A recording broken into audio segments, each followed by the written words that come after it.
Can I do an Arcana check to have if I would have any insight as to what this could do? As a whole, you know, with an Arcana check, you could tell that it's magical. You could tell that it's a magical device without asking what it does. There'd be no way to know. Or if you wanted to use something like Detect Magic, so you could learn what school it's from, or if you wanted to use just hold on, identify, and take the time to cast the spell, that would also tell you what it does. Otherwise, you can ask the shopkeeper. Wow. Detect Magic or Identify take a little while, so it's a matter of true. their patience. But I would ask that. Would you mind if I... Here, I'll just... Without identifying it myself, I'm a bit curious as to exactly what its properties are. If you would share them with me? Oh, yes. The bone it has been crafted from is one of a creature that befell a small incident. The individual who previously owned said bone was rather touchy with a number of things that did not quite belong to them. This, of course, has attributed to a wand that now can command a spectral hand, both offensively and defensively. If you were to purchase it, it could be yours today.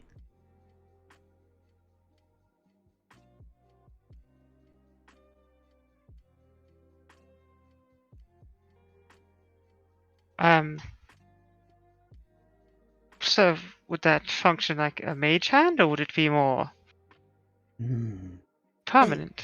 A mage hand would be of sorts, yes, but it would also be able to be channeled in another way. One in which that would disrupt the very life force of a creature you can see with the same skeletal fingers.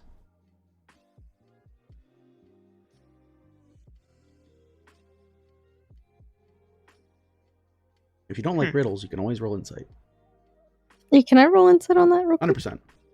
I mean, without riddles, just knowledge of spells, I have a few ideas. Yeah.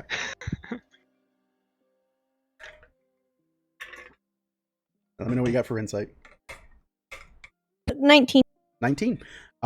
Based off of what the shopkeepers told you, you get a pretty good feeling, especially those of you trained in Arcana, and kind of like coming together on it. You know that this is a bone wand of the hand.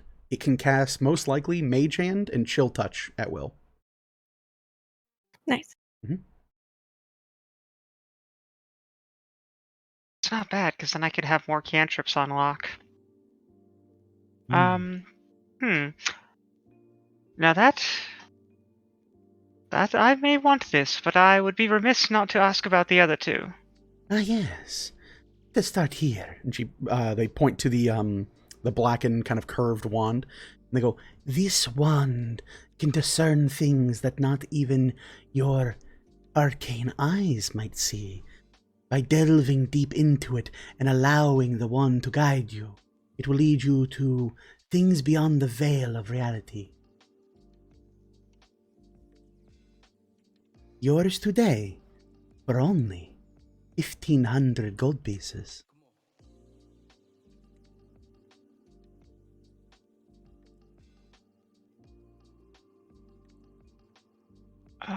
Yeah, I'll roll an insight this time to see if I can figure out what Go right ahead. spell they're alluding to.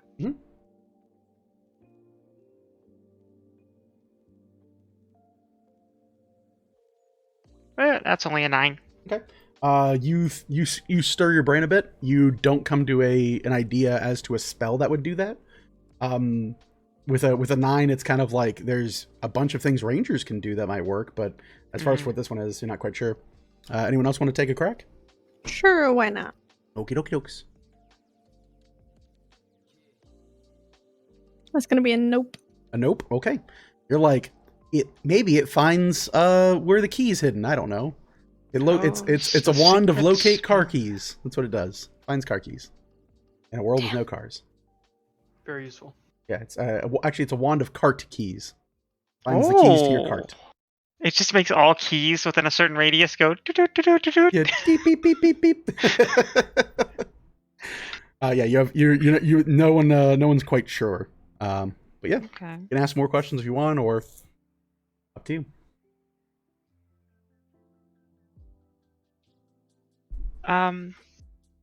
I'll leave that a mystery for now. I don't have the coin for it anyway, so I'll just let them proceed on to describing the icky one.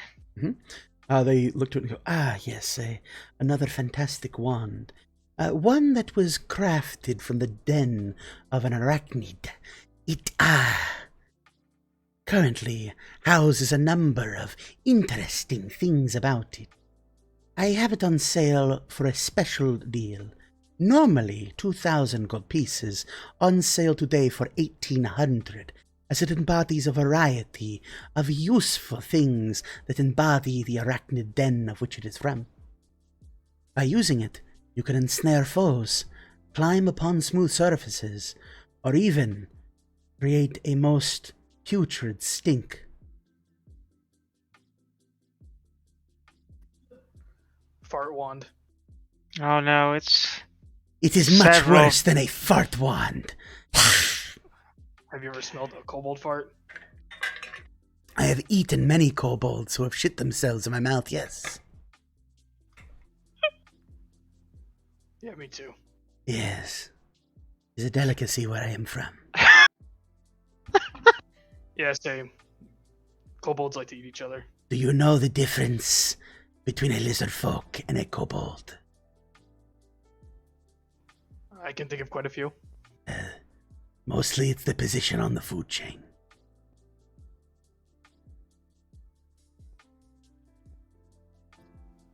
Okay, sure, buddy. well, Good that we are friends now, buddy. as much as I hate to pass up on a deal for that, because I could see many uses in a wand like that, Many uses. do not have the coin in that value right now. You say this again. Coin is not always the right price. Perhaps you have trade, yes? Trinkets or baubles that you no longer wish to have.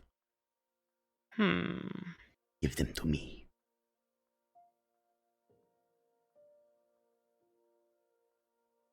You have cold soul thing, technically.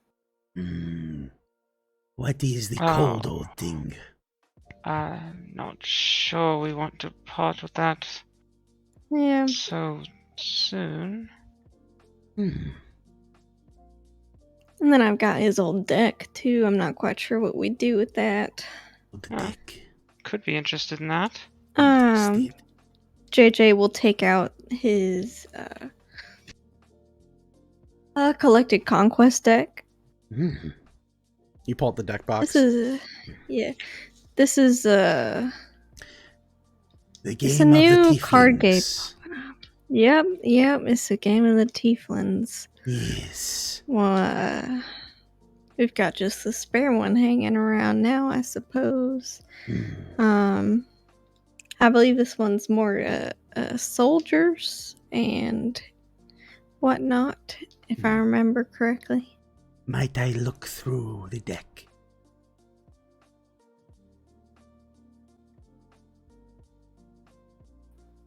Sure, that's fine.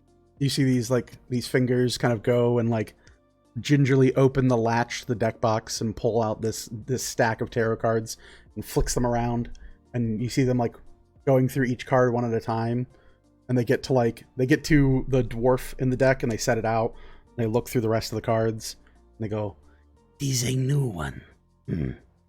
Sets it down and goes, "I would value this at 200 gold pieces."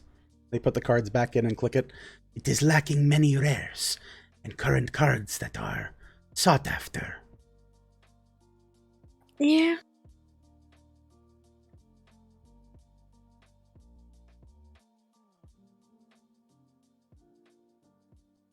How much was that wand again?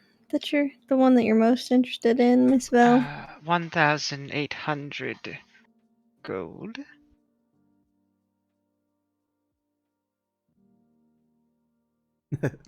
Well, Everyone I'd starts be checking down to Well, I do have one more thing that I'm curious as what you Do- might value it to before we offer up any assistances. I do appreciate that, but hold on that moment, and I will go through and I will take out the broken arcane mirror that I found on the bird folk. Now this, I'm hoping to someday repair myself, but I am a rather busy woman, so perhaps a craftsperson like yourself would be more interested in taking up the challenge. This mirror holds some still unidentified arcane properties. Give me a persuasion check, as you are offering something that is technically broken.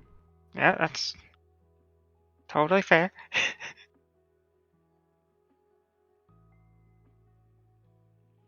Hey, okay, that's a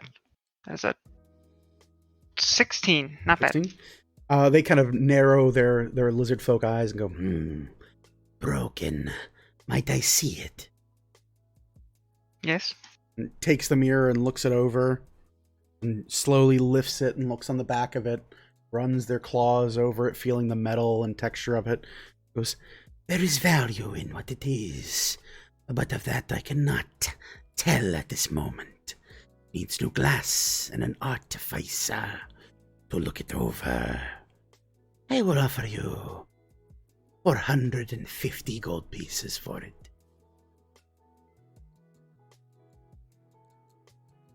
That is being generous. Yes, it is. And it gives me almost enough with the deck included. I'd be I'm in for happy to helping with the help fart you. wand. Sorry, headset randomly turning off. Yep. That's it. Well, shoot, Val, that's mighty curious. I'd offer you the same price just to keep it and find out what it does for ourselves. Sate my curiosity. If that's not stepping on too many toes, mister. I do not bother with your intergroup politics. If you all want to buy and sell among yourselves, I only ask that you do so away from my booth. Right, well, Orville, if that's of interest to you, we can come to that arrangement. With that, I would still need about 102 more gold to cover the difference of what we've come to so far. I got you. I Really? want this fart wand. Yeah, I'll help you too. That thing is like super gross and it's awesome. Yes, it is rather awesome. So, the deck, What you did there. the mirror, and the coins to fill, yes? I don't think we're doing the Mia. I looked at Orville.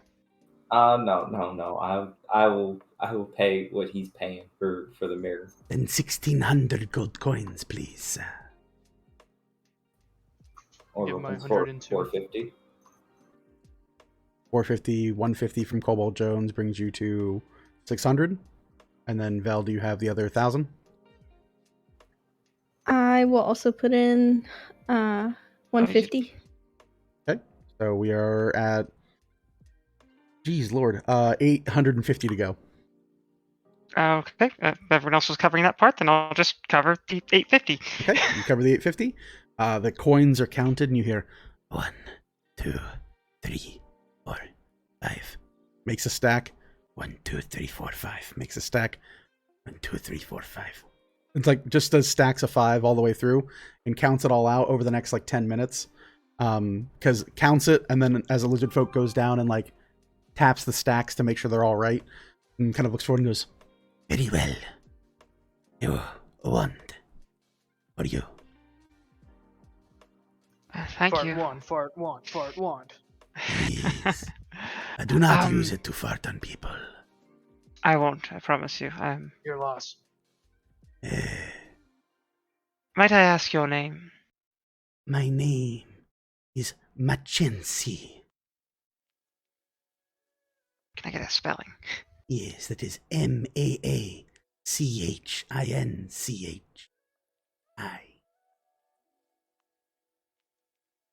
Thank you, Machinsi. Do you often bring unique wares like this here to Fort Osen, or? Only the finest things from the far Aurelian forests.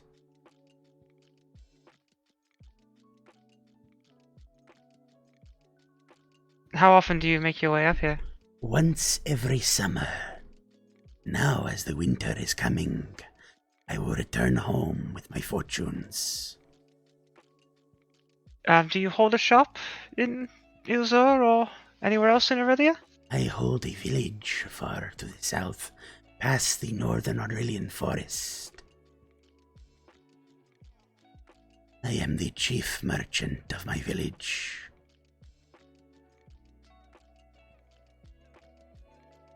Wow, what village might that be? Ah, the village of crashing waves.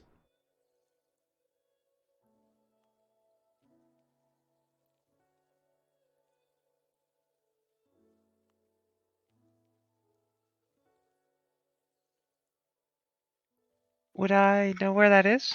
It's not on any map. You would know I know that it's like not. small tribes and things. I mean, you know where the northern Aurelian forest is.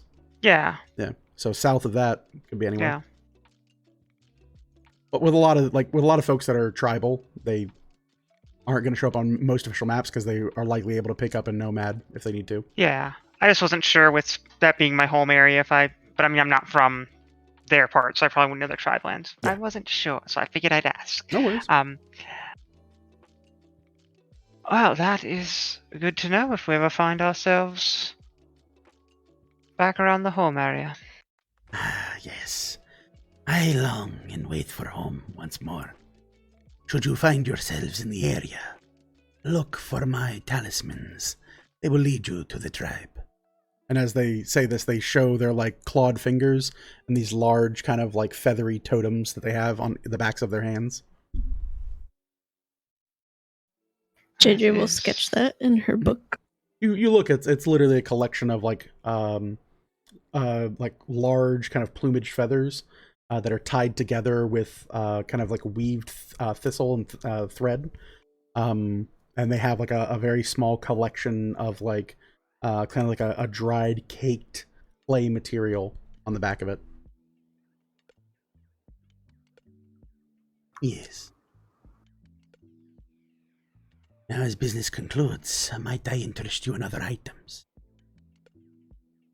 Does anyone else want to ask about anything here? Yeah, I would, if you don't mind. Yes, please. You say you come from the area near forest. Yes, You from bring strange and uncommon wares. You bring any strange or neat bugs with you by chance? a fan of the bugs. Yes, but I must, of course, tell you that they cannot be sold here. There are regulations that prevent me from fully offering them. But if you were to make a donation to my tribe, perhaps you would find one of these creatures, yes? Coincidentally.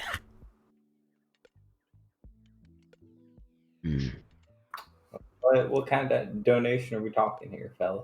A sizable one. I do not bring small crickets or maggots with me, but creatures of great destiny and purpose.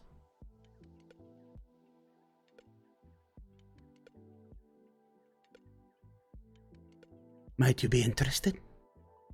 Some high-end shit, Orville. Some How real gourmet shit. How many legs are we talking about? Depends. I have 4 creatures, but I am still awaiting a, curious individual to take these things home for them. The right home for the right pet. Of course, pets are very much illegal within the Fort Ocean, being that we don't want to disrupt any biome or environment with an invasive species.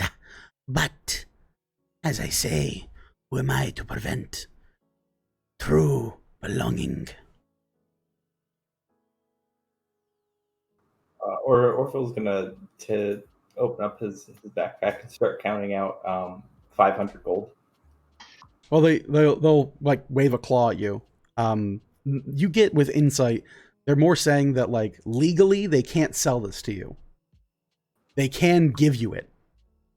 So the idea is you donate, and then they will just give you the thing you want, and it won't be as a sale. That's their trick. Yeah. So, well, how am I supposed to donate to the tribe if not by giving this man money? We will talk first about what pet might make its forever home with you. Yes. Yes, good. Reaches down, kind of off to the side, and you see this like heavy laid crate with holes in it, and they slowly kind of like open it and like slide out, and they pull out this covered, kind of like heavy set looking tray. They set it down on the table and slowly begin to pull it out, and you see 4 of these like they're like wicker and like coiled like woven baskets, each one having like a small piece of glass that seems kind of like built around it. From the 4 of them, you can get like a small peek. Inside, the first one you hear squeaking from inside. You look and you kind of peer in with your dark vision, and you hear, "Be very careful with this one. It is smarter than you might think." You look forward, and inside this thing, you see a small, like it's about, I shouldn't say small. It's about a foot big, 4 feet, long pink tail. It looks like a big rat. But the strange thing about the rat is the top of its head looks like someone took a knife to it and cut its scalp off. Its brain is exposed. It is here is a very smart, ingenious rodent that be more than welcomed to you, provided you are strong of will and stronger still of mind. But to the weak of heart, I would not say, I would not advise this to go with you.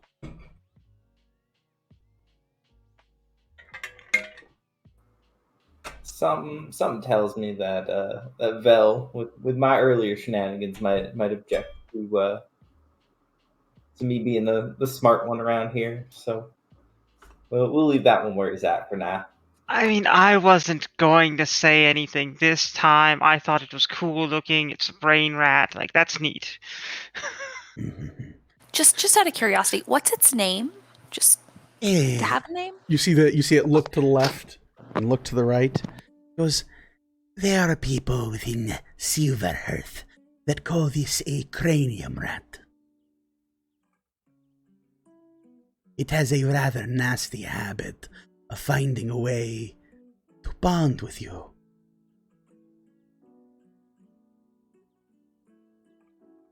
Somewhere in the distance, the opening theme song to Gundam plays. I think we had a player that was a cranium rat at one point. You did. I built a really cool mech for that player. Yeah. But if this is not to your suiting, I understand. We would, of course, ask a donation of 2,000 gold pieces for such a creature. Another, perhaps. You want this one? You see this next one is a black wicker basket that's been tied, and the lid actually has latches on it, like actual like full locking latches. The view window is very, very tiny and has a kind of like a wire mesh, like almost looks like fish scales have been kind of strewn, like thinly cut across it. So there's actually no real opening to this basket. As you look in, you see a spider no bigger than about like maybe a silver dollar. The strange thing about the spider is that it is a kind of like faded purple, and it has a patterning on the back that resembles that of a skull.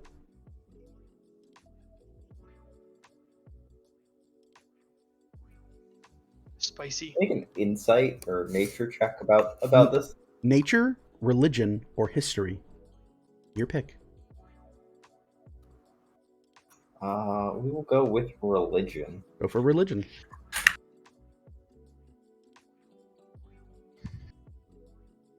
That one's off the table. Call Jumanji. You call Jumanji rolls off the table. It's a nat one. Now, okay, you don't have to take it. That's fine. You can roll again. Can I roll history on it? Yeah, you can roll history. Either way. We got a 2. A 2. You guys Okay. just don't We've know doubled about it. this.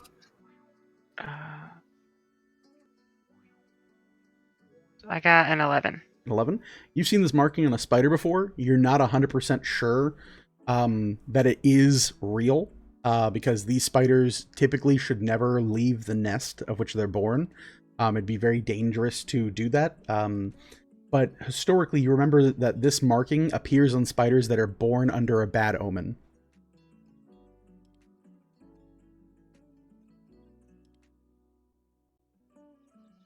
Huh.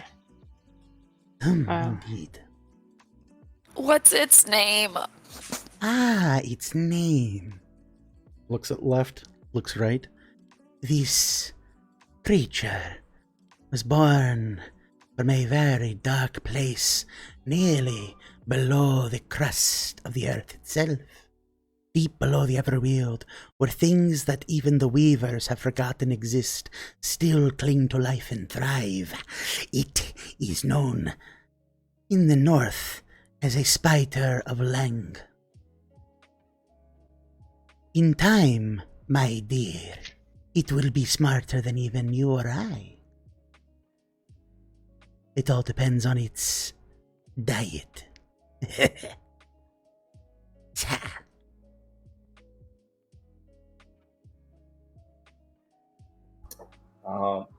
Once again, sir, I'm not the brightest Yes. in the group, not the sharpest blade on the rack, if you will. Yes. So things that are smart are quite a bit imposing to me, if you will. You know, anything a Intimidating. little bit more my speed. Your speed, very slow indeed. Yes, I do have a creature, very slow, very curious for you. Yes. In this one, we should have a look, yes? You look and you see the third kind of container for this is actually not weaved. It is like made out of like a hardened stone. It's been carved out. The jar is still small, but the you can look and you can see like it's solid construction. Like knock on it, it's hefty. They actually take it and unscrew the top and point inside. You see only a single small thing, no bigger than about again like a little under like silver dollar sized for what it is. You just see a little kind of like it's like a little blue shell, and that's it. Like it's like it looks like a seashell sitting at the bottom of this jar. Be very careful with this one. It is very slow and even stupider. Should you be able to teach it to love you, you will have a brave pet for as long as you live. It will fight and die for you. Maybe if you'd let it, even eat you when you die.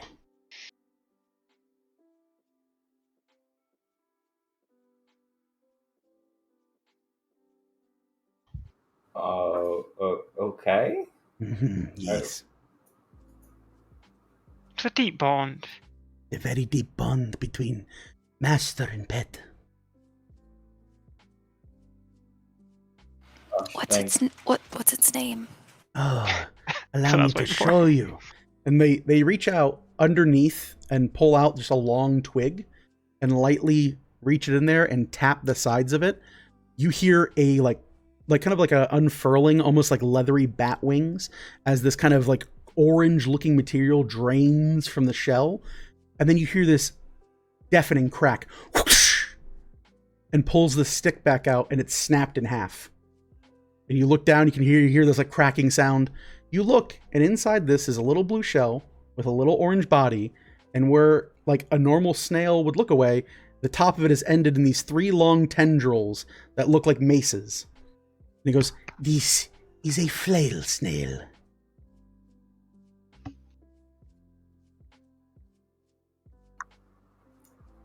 Well, I'll be damned. That's the prettiest thing I've seen in a long time.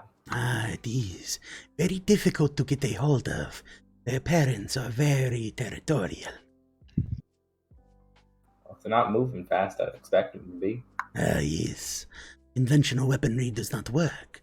We have to rely on shamans to drive them away before we can steal the children.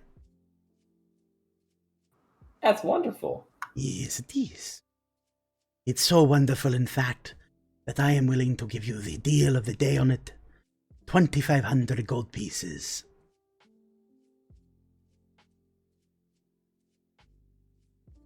Of course, if this is not to your liking, I do have one final creature on offer. But I must warn you, it is very dangerous. It is very smart. It is very fast and very agile. And if you are not smart, it could herald your doom. But it is also the most affordable creature that I sell. All right, let's have a look at it. What's the worst it could be? A discerning creature you are. Let's look here together, yes. You look, and this last jar is made out of wood. It's been hand carved and polished.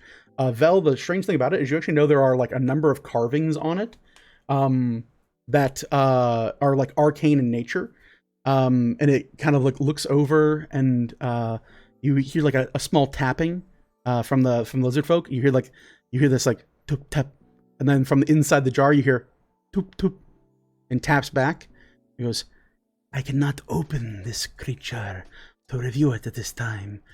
Getting it back into its place is very difficult, to say the least. But would you be able to buy it from me? Yours today, only 850 gold pieces. It will be your new friend for life. This I am very sure.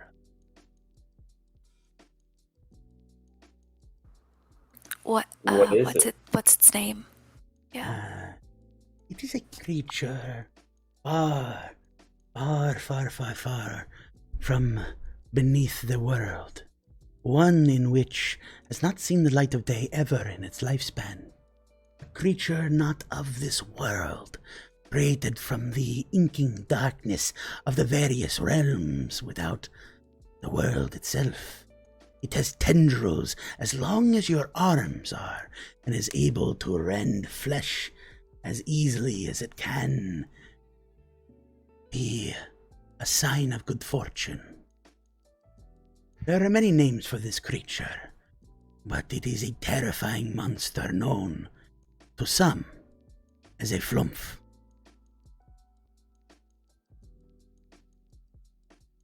Flumph? A flumph, yes. Vicious they are.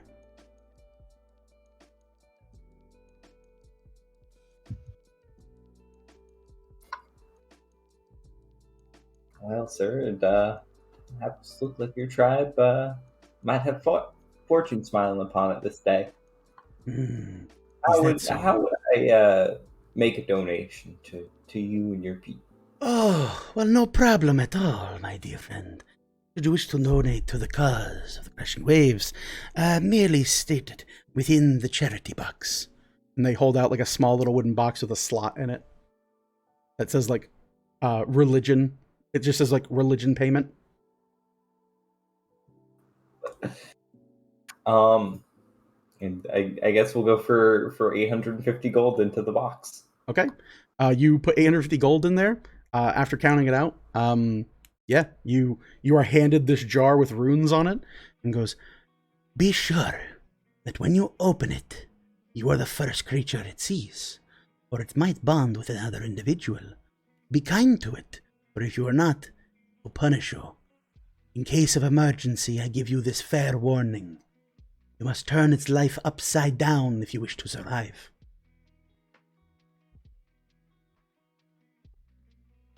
Can I roll like insight on that? sure, yeah, 100%. Yes, same. Yeah. Also, if you're trained in Arcana, you can roll to see what a flump is. I'll go ahead and do that. Mm-hmm. My dice is angry. Sure. Well, it wasn't angry earlier. It's angry now. What'd you get? Total of 8. Total of 8? No clue. You're like, apparently some crazy thing. With inside of 8, you're like, there's something to those words, but you don't quite understand what the instructions are. I have an inside of 19. Inside of 19. You understand the warning. To be turning its life upside down means flip it over. In case it tries to attack you, flip it over and it'll save you. I got an 11 Arcana. 11 Arcana. You know that flumps are effectively, like, you don't know a ton about them. You recognize the name. You remember them to be creatures of the Underdark that seem to drift aimlessly. There are a number of things and like stories about flumps, but you've never really paid attention to them because you've never thought you'd ever see one on the surface. So what was the point of studying it? You remember that they change colors. That seems to be the only thing that you truly remember. They are rumors that they glow, that reflect various moods of how it is currently feeling. You know that like pink means that it's amused, blue is that it's very sad, green is curious, and red is anger. You know that that is the warning sign that if it's red, you need to run. If you're red, you're dead. It's a mood pet. Mm-hmm. Oh, it's certainly gonna improve It's my mood. vibing. It's vibing. I thought we didn't talk about that anymore. Bartholomew's just like, I would like to personally say that I do not want anything to do with what's in that jar, Mr. Orville. Just stating it when you open it, please be as far away from me or tell me to leave if able. Miss Orville, if it gets pissy, just flip it upside down. Give it some belly rubs, you know? Oh, like a puppy. Like Jonesy. Yeah, like- Jonesy's the exact same way Like when a he puppy. gets upset. Gonna flip Jonesy on his back. Ah, fuck. Jonesy's, That's why he wears that armor, isn't it? yeah, the armor acts like a turtle shell. He just gets stuck. All right. But yeah, they hand you the jar and they look to you all and go, Another beautiful donation. Thank you. My tribe appreciates your efforts. Please, take this as a donation, gift from me to you, my friend. Why, thank you kindly, sir. Of course. Also, I am not a sir. Oh, thank you, Miss Manchichi. Chinchi. Mm. That one. We'll move past the situation. Thank you all the same. You're welcome. Yes, you are welcome. Might I interest anyone else in one of our fine charity gifts or items for sale?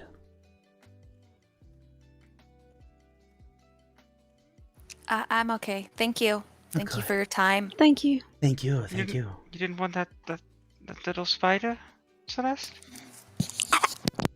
Don't worry. If you buy it, it will not be little for long. I'm so good. Thank you so much. Have Of a course. good day. You have a great day.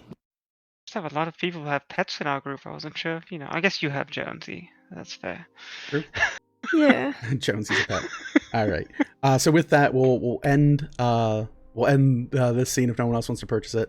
We're at 8:40. Let's go ahead and take a 10-minute break. So we'll come back at 8:50. For everyone who's still watching, appreciate you, love you.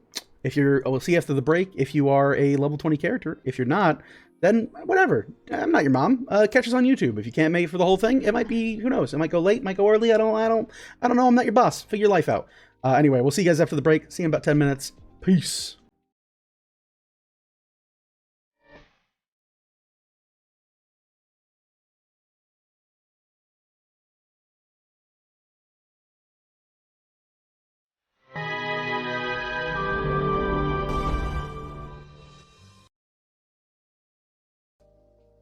Hey, look at that. Hey, it's us. We're back. We're here and there again. And we've turned and there was a break and now we're here again. So yeah, for whoever is still watching, all 2 or 3 of you, thank you for sticking with us after the break. You level 20 characters, we do appreciate you. If you weren't able to stick with us after the break, hi YouTube. I didn't do the clap at the beginning of this, so editing is going to be a son of a bee. But overall, thanks for sticking out. Thanks for checking us out. Thanks for getting caught up on Second Wake. At 38 episodes now, it's a lot to watch. But hey, you know what you could do, and I'm probably going to tell people too.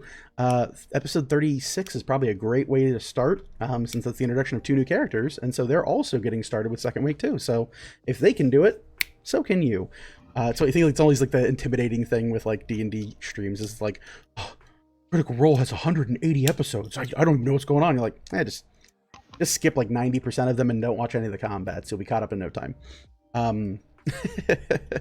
That's what you do. You just skip all the combats. Combats are rough.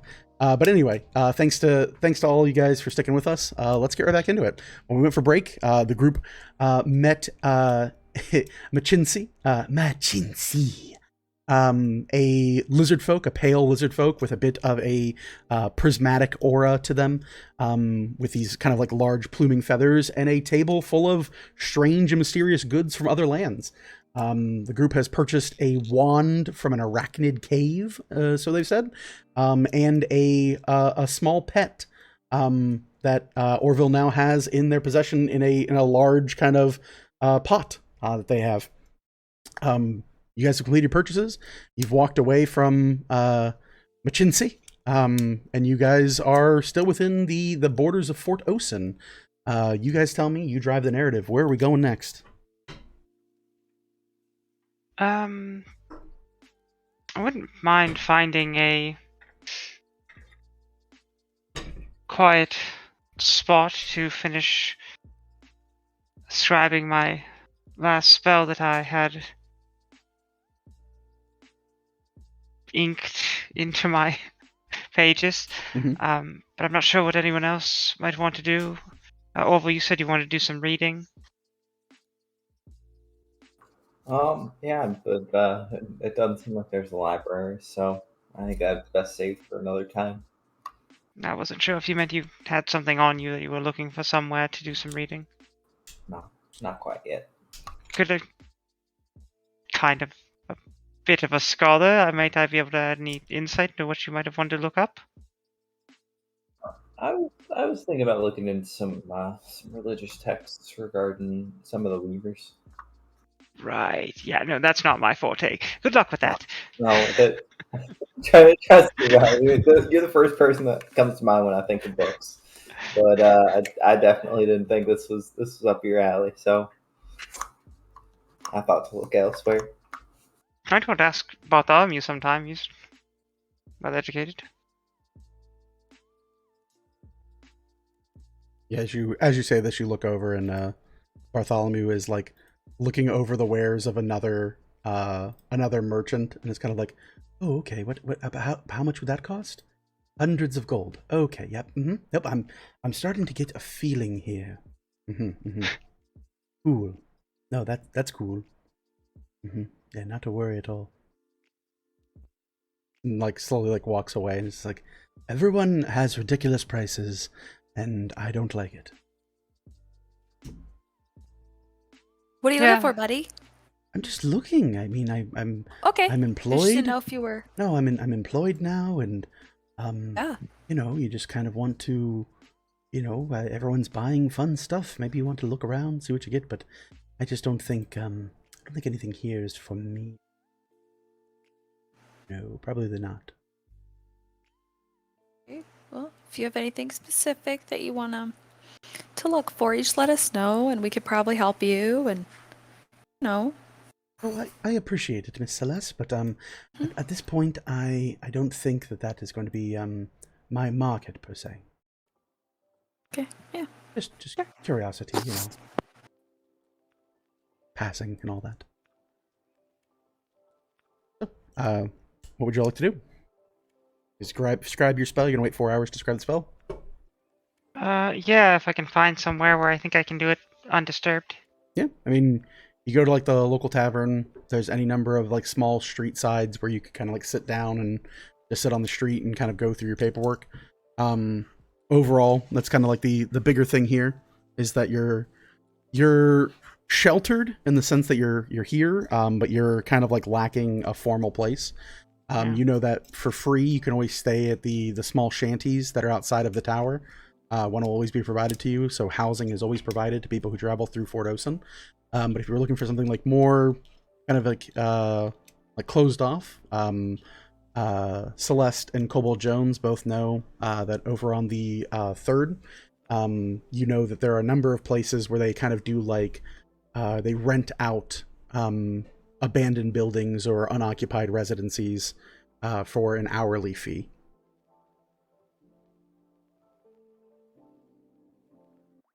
Oh, well, I'll go inquire as to what that might cost. Sure.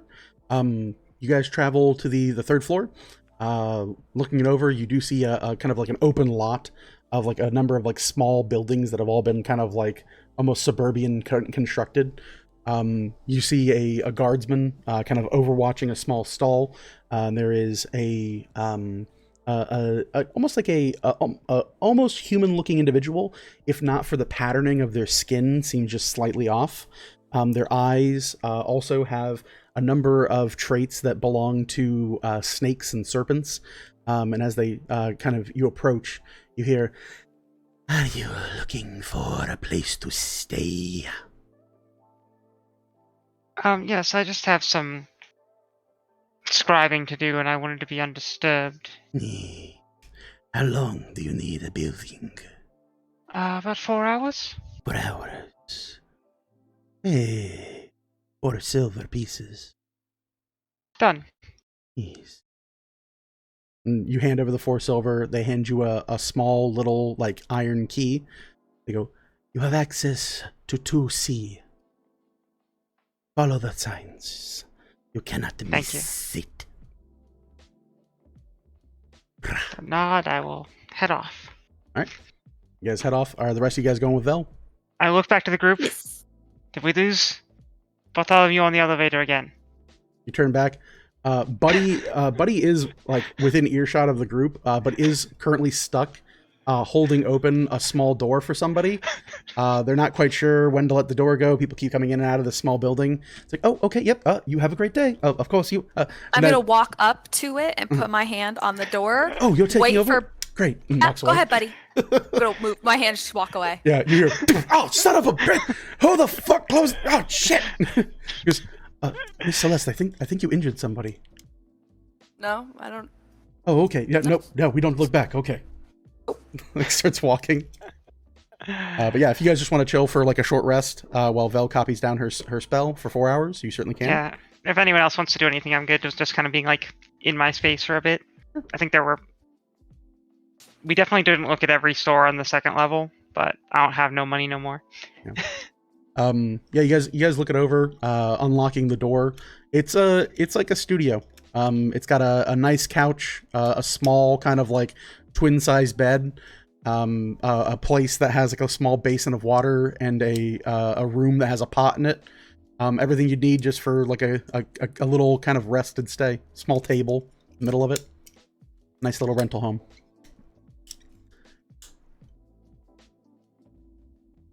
Since we're all here and alone, and so we don't disturb Vel, but you guys know about this castle?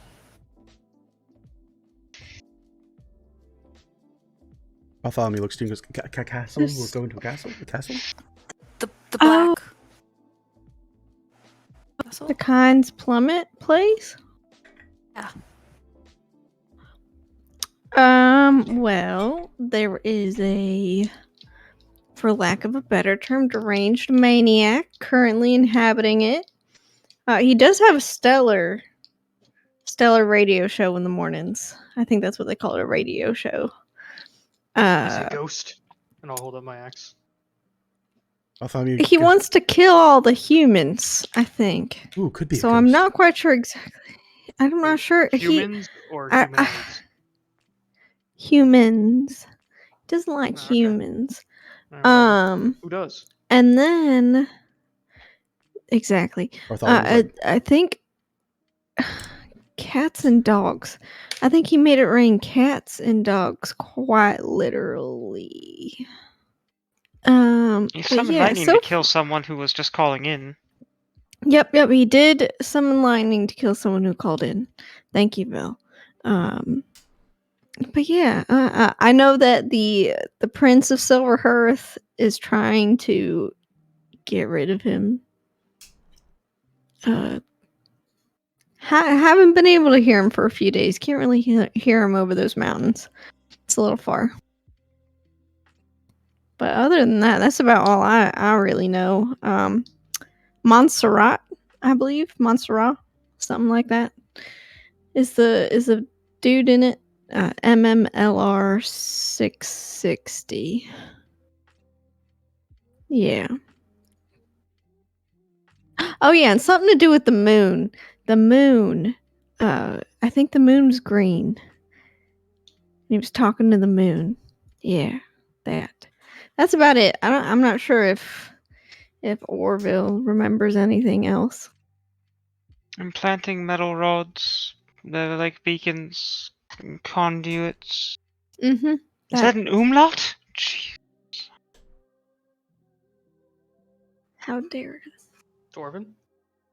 It's all backwards turtle writing.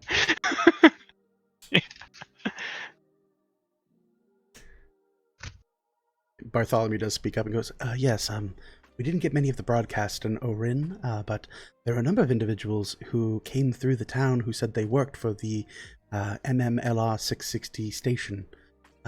Large, ogreish individuals, and a number of, I don't know the proper term for this. The hyena men, they're like dog faces. Knowles. Knowles, that's the one. Yes. Yes. Yeah, the old snarl and kind of biting language. Yes, not a lot of written things in Knoll, to tell you the truth. That's curious. But yeah, they all wore employee uniforms, and they threw their ice cream on the ground after they were done, so they were super stellar. They wore uniforms? Well, Yeah, they has a little like a hello, my name is, and I work at MMLR 660. Independent contractors or something, I'm sure. Very nice. Mm-hmm. They were nice up until, they left, and they were rather rude. Yeah, that's not kind of. Yeah, no, not at all.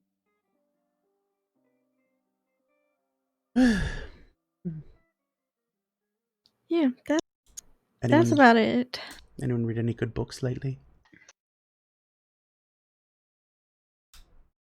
well, I was actually thinking, do you guys think we should go and see if we can find anybody else who has more information on this guy? Yeah, sounds like a good idea to me. I mean, do you think that there would be?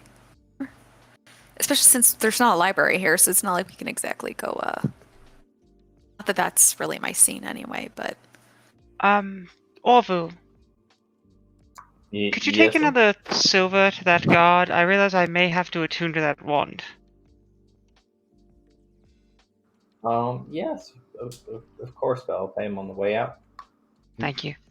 Of course. Buddy walks up and goes, Mr. Orville, I will do that for you. That sounds wonderful, buddy. That'd be great. See you back in just a sec. And Orville will hand him 2 silver. He takes the 2 silver and he goes, "Oh, you've given me entirely too much change, Mr. Orville. We just need the 1. Thank you so much, sir." And exits with the 1 silver in hand, like holding it, like making sure that there's no way he's gonna drop it, and then walks outside. And he was never heard from again. You're not so lucky. But yeah, if there's anything, Buddy will return after a few minutes. If there's anything you guys want to do during a short rest, let me know. But otherwise, we'll fast track for 4 hours. I don't know. I kind of like that idea. If you guys want to go and see if you can get any information from anyone, it's not a bad idea. That's fine. Yeah, we can go do that. Yeah, I mean, to Celeste and Kobold seem to be at least in, decent standing with, what's her name? The little known lady. I believe in you. Agatha. There you go. There we go.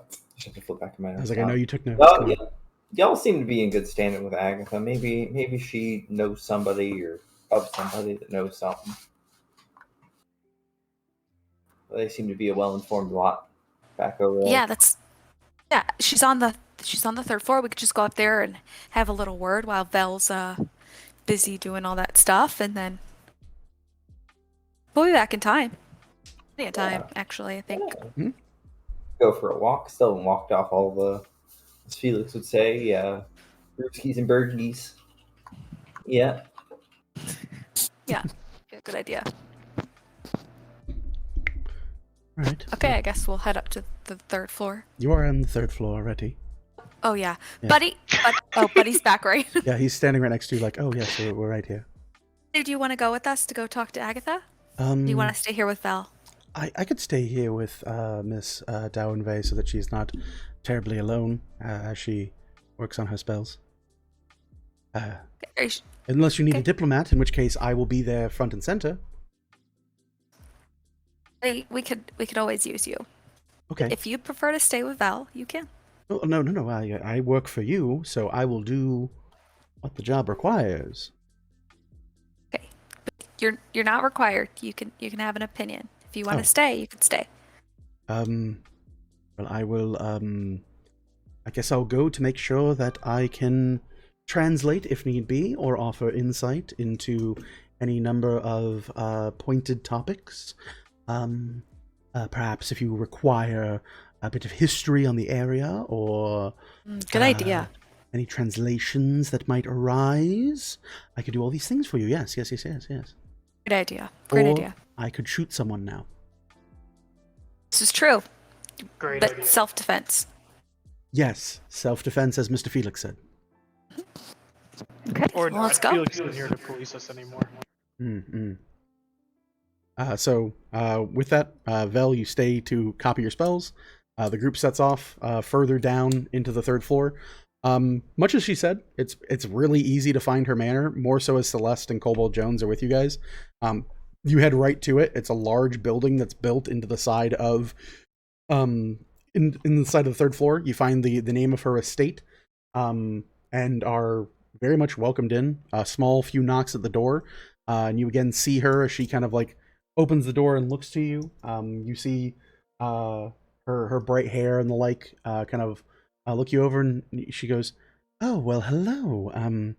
I was not quite expecting you so soon, but please come in. Are we ready to move on? I have made arrangements with your issue." No, we're actually not. We're not ready to go just yet. We were actually wondering if you could provide us some more information as to what we could expect when we get to our destination. I am dreadfully unaware of the situation, my dear Celeste, as to where or what awaits you. I think that is part of the reason why the Seekers of Galanti have required your services. You are venturing into the unknown, darling. They mentioned,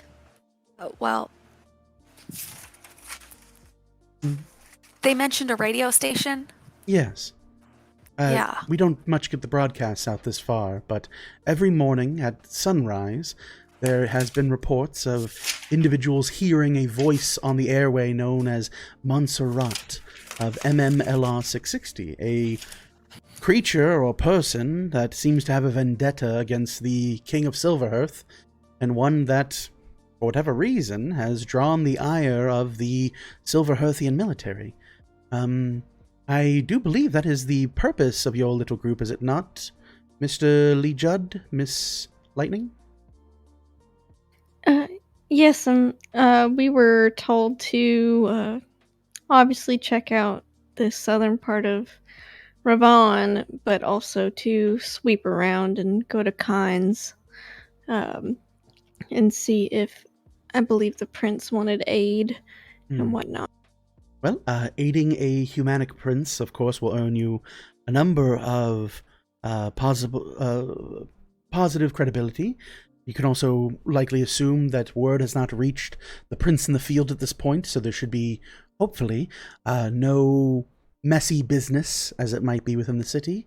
And of course, I've already made contact arrangements to resolve your current issue and ensure that all parties part amicably in this situation. Yes, and we deeply appreciate it. Thank you very much. You are very welcome.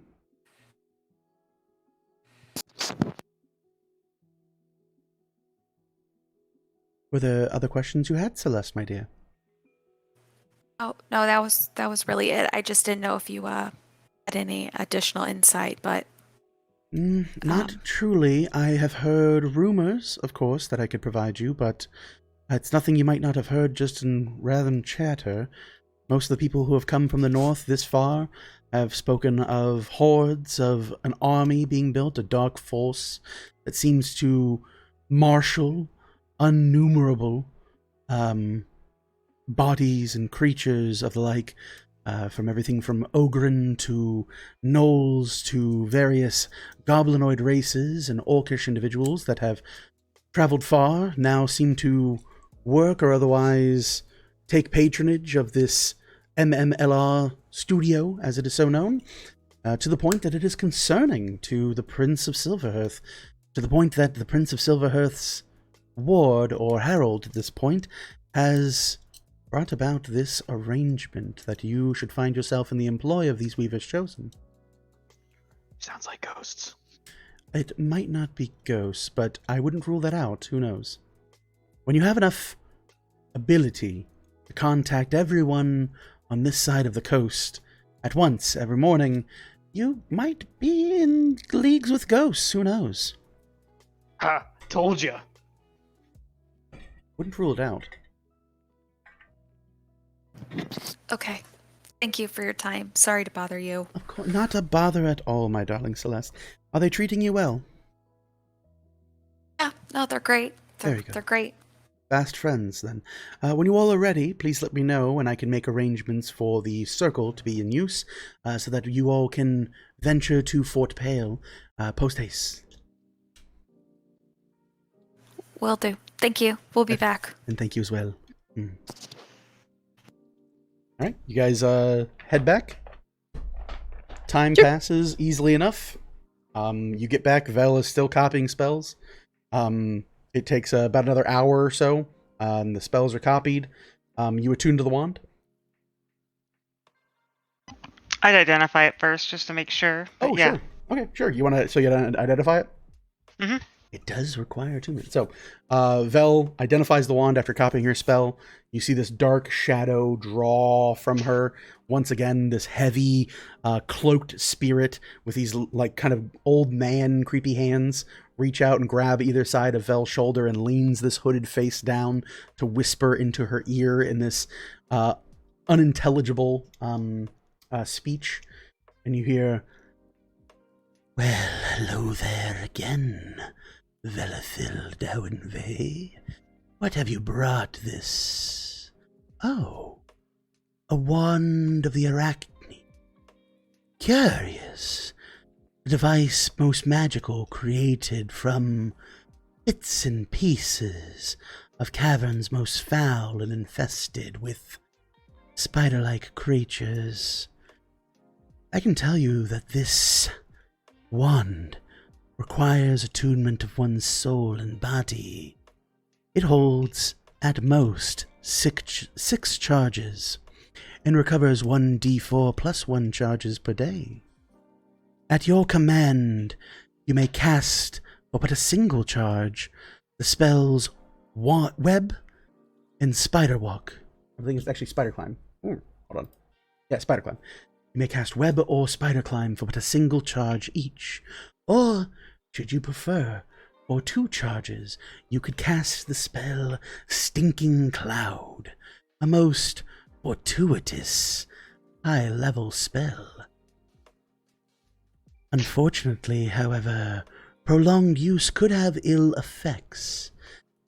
At the coming night of each day that you are attuned to it, you must tempt fate. And should fate be poor, you might find an ill curse befall you. This has been a use of the Identify spell. You see the shadow fall and disappear. By tempt fate mechanically, it is a wand of the Arachne. It has 6 charges. It recovers 1d4 plus 1 charges per day. For 1 charge, it can cast Web or Spider Climb. For 2 charges, it can cast Stinking Cloud. At the end of every day, so at night, for every day you are attuned to it, you tempt fate, which is rolling a d20. On a result of a natural 1, you are cursed.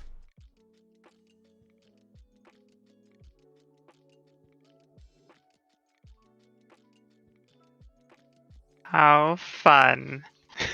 This seems fantastic.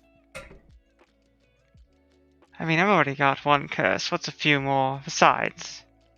5%? Click. Bartholomew thinks of this and goes, yes, well, technically 5% on that, but it is luck and it's fortune. Yeah, I wouldn't roll that. That'd be bad. I think you'll like turn into a spider. That seems awful. Well, I could turn into a spider. You Though if I turn into a spider, maybe I could Wait. borrow Morgan's little trinket, and then we could go and I could copy a remove curse spell. Yeah, we've got solutions. There's options. Sounds good. You would also have all of your appendages, plus extras. I mean, I might only have 5. Still missing 1. Well, you'd have 7. So you'd Right. still be up extras. Spiders have 8 legs. You, JJ, you hear from around your baby Bjorn and go, oh god, she's the smart one too. 6 legs on a spider. Okay, well, if she turns into a spider, can I eat her? What if she's useful? What if she can catch prey in a web? More And useful you can than just me? gobble them up. Oh, wait, but then hold you can on. gobble them up if they're caught in the web. Oh, it'd be like working for a drow. Huh. Okay, I'm in.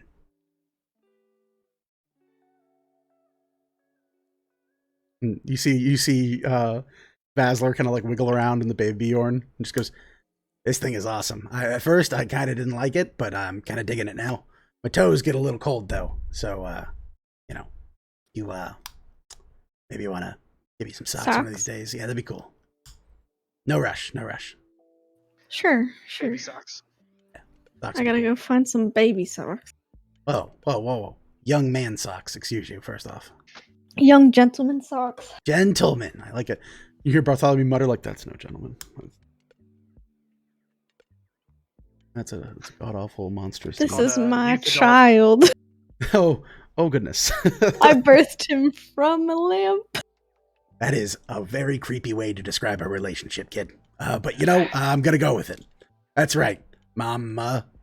That's really just honestly. Yeah, I don't just- think yeah, I no. like this. Yeah, I don't this like is awful. this. It's Yeah, not didn't, working. didn't feel right. Gonna put Mama and Mommy on my list of curse words. Please. Yeah. Hey, elf guy. Yeah. Are you talking to me? There's no other elf male in this entire group. Yes. Yes. Start a list of curse words for me. What? Do I work for him too? JJ, you shouldn't let your son curse. No, yeah, I'll write down the curse words. It's fine. All right. They're all the standard curse words in common, infernal, and abyssal. Kind of like as you write them all down. Notable exceptions are now mom, mommy, mama are all added on there. And for whatever reason, postman and goose are also on there as curse words. Could you tell me about Postman? I don't know. There's some crazy lady in years and years ago that freaked out by the postman or something. I couldn't say it for years. Oh, okay. Gotcha. Yeah.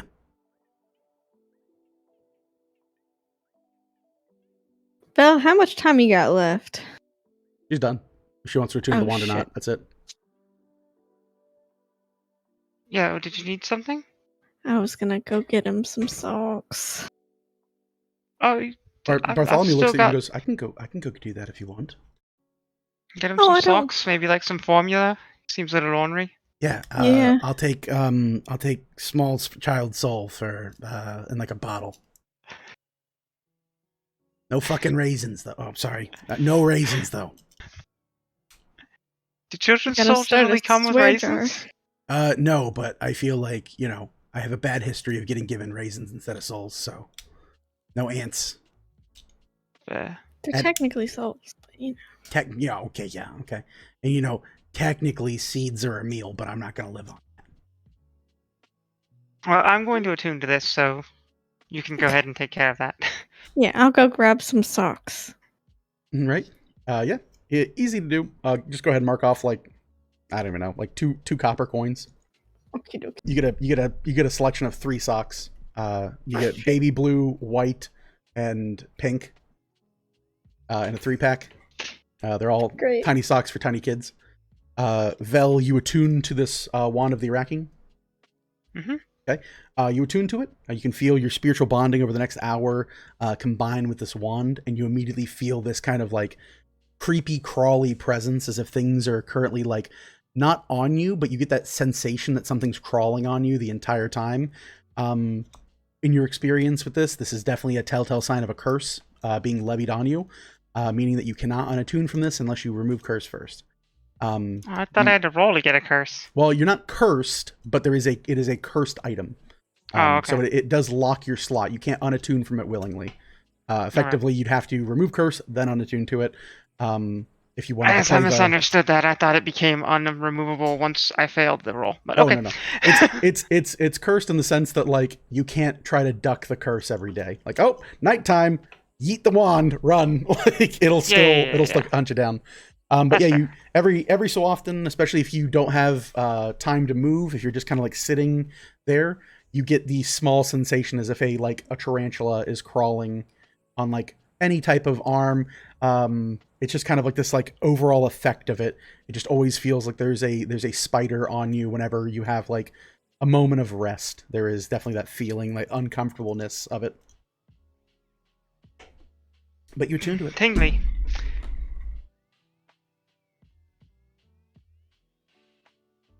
For the rest of you, JJ, you return with your socks. Vasler goes, I want the pink ones. That's fine. Yeah. You may have pink socks. Puts the pink socks on and wiggles his feet. Matches my fur. Get out, world. My toes are warm. All right. Past that, anything you guys want to do? Are you guys ready to head out? Ready. I'm good. Ready? You're good? Okay. Ready? Good. Bubble Jones? Ready for an adventure. Ready for an adventure? Val, you good? Yep. All right. You all go back to the manor of Agatha. She greets you warmly into her estate home. She looks you all over and she goes, well met. You're all here, and Morgan has rejoined you guys at this point from her day at the markets and shopping around.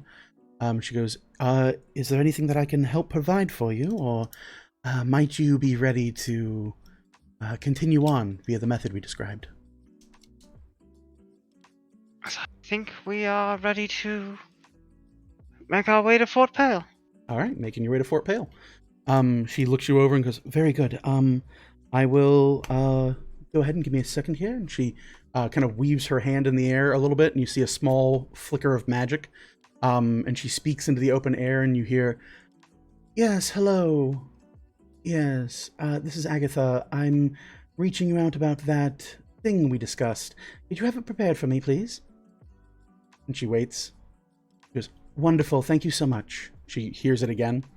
And she turns to the group and she goes, everything, I've gotten confirmation that we are ready to go. Please, if you'll follow me, we'll be there in just a jiff. So with that, you all head back to the lifts. You ascend far up the tower, 7 floors up. You arrive in a very sparse area.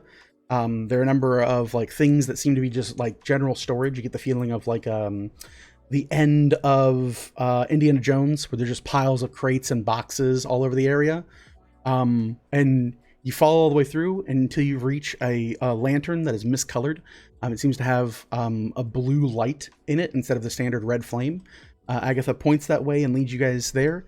You see kind of stood there dressed in robes of a city official, of the fort official, an elven individual who looks you all over and goes, are these the ones you mentioned that need a quick fix to a long travel?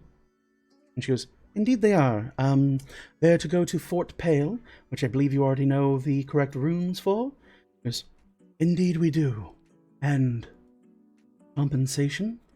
She goes, ah, yes, of course. And she reaches into her pocket and produces a kind of like what looks like a small piece of like rolled parchment that clearly has coins wrapped in it, like a little bit of wax, and she hands it to the individual. Those of you keen-eyed enough, Morgan especially, notes that the end of this roll has platinum coins in it. So the stack of it is probably numbering in the several hundred to thousands range.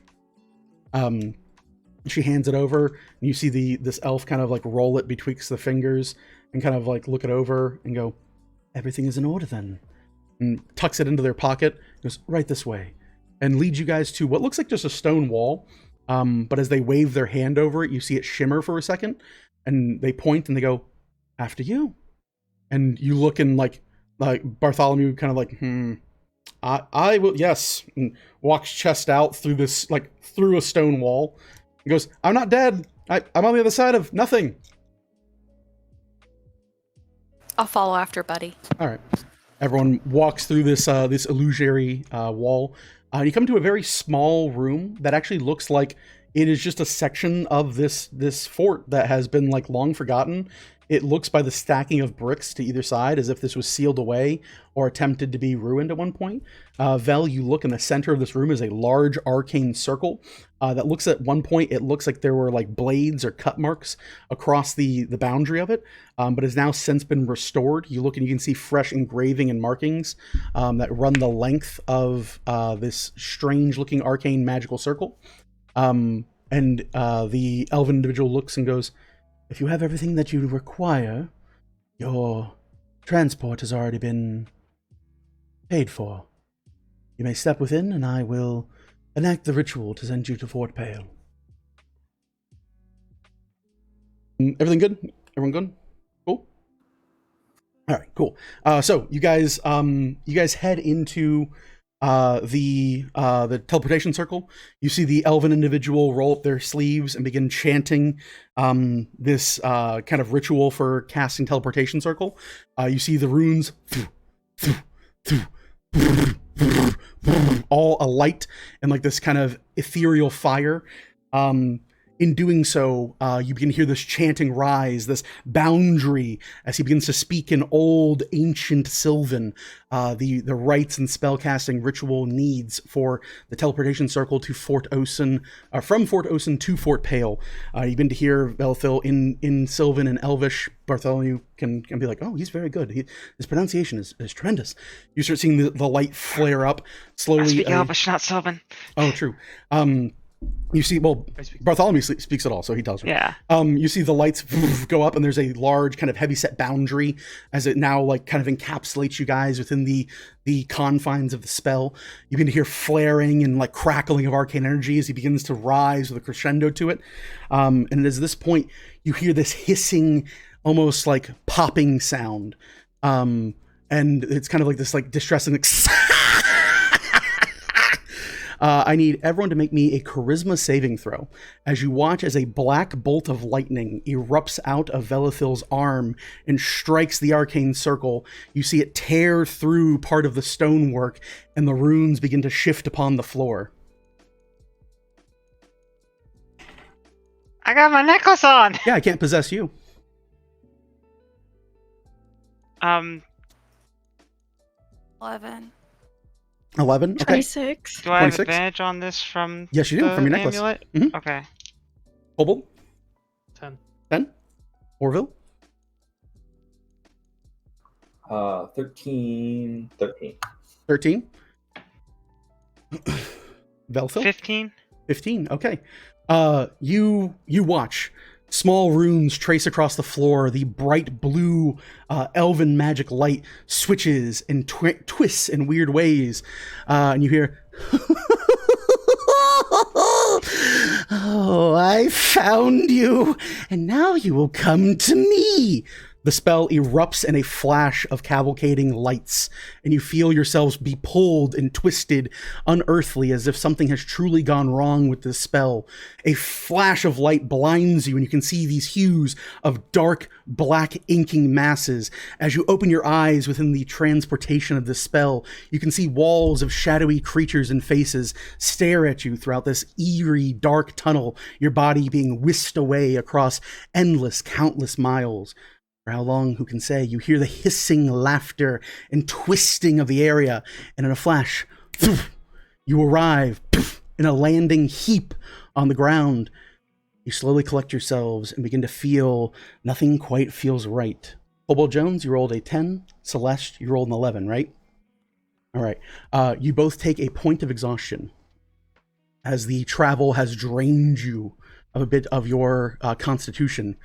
You all slowly look from the ground where you're at, and nothing is quite right or quite what it seems to be anymore. You stand and watch the world around you become a cavalcade of blackened, gray, and yellow twilight. You see yourselves among a large circular dais, a formation, a ball of red, crackling energy, beyond comprehension, but no doubt arcane, sipping and twisting there.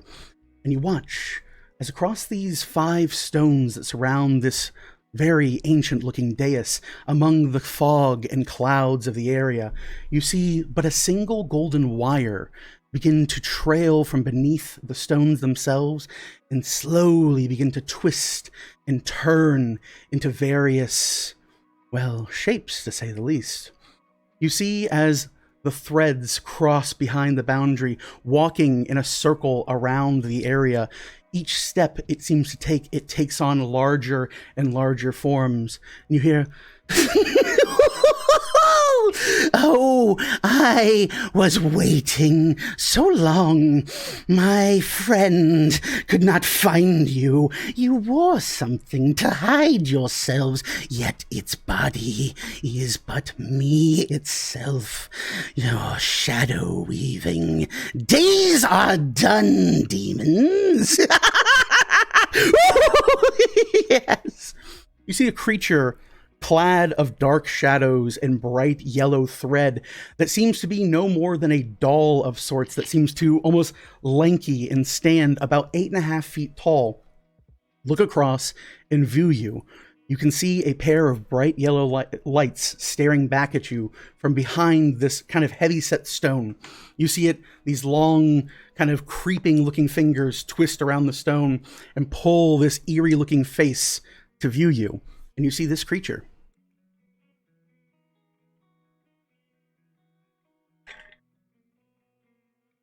You hear, "Oh, happy day, happy day." "Oh, I waited, oh seekers, oh weavers, oh you deceivers." "Hello, 1,000 welcomes, and please, salutations. Let us not treat each other any differently than we would friends here at the end. I understand a number of things you've done, you naughty little birdies. So naughty. Tell me, my dear friend Vito is missing a stone, and we've lost the ability to see it.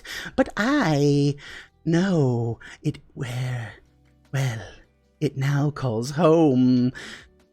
But there's one among you who couldn't keep their little fingers off of it.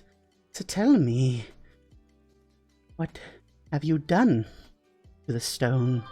What are you doing at this point? Why have you stood opposed to us? 1,000 pardons. I so do get ahead of myself. I am Clon Kizzo, and I welcome you to your inevitability.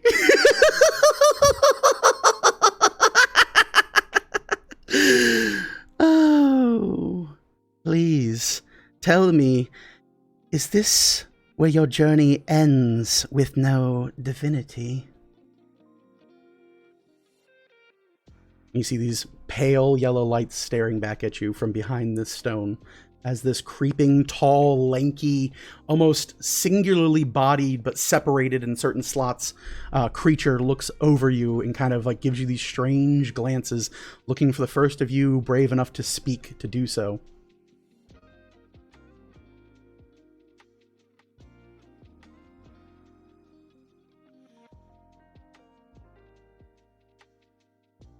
Mm-hmm. Tick tock, tick tock. Yo, what's this guy talking Where about? have you brought us? Oh, where have I brought you? Weaver's Chosen. Well, I can tell you it's a place with a lovely view.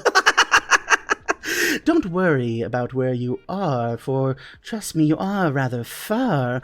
But soon, soon, you will take a tumble, a fall, a break. Or perhaps there's a deal we can make. Yes, I'm not so unreasonable, you see, as to come between your path to divinity. No. Merely the heralded one has plans for anyone who falls beneath the darkened suns.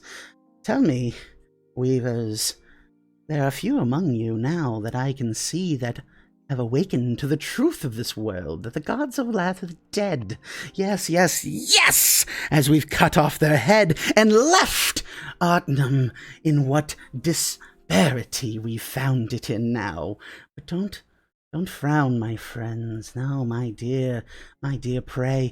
I offer you a deal this day. Help me, join me, and come, little sheep, astray.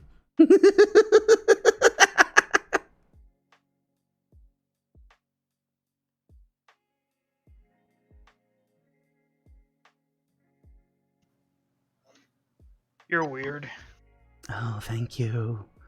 I am weird, I am feared, I am here nor there, but everywhere. Now tell me, little Jonesy boy,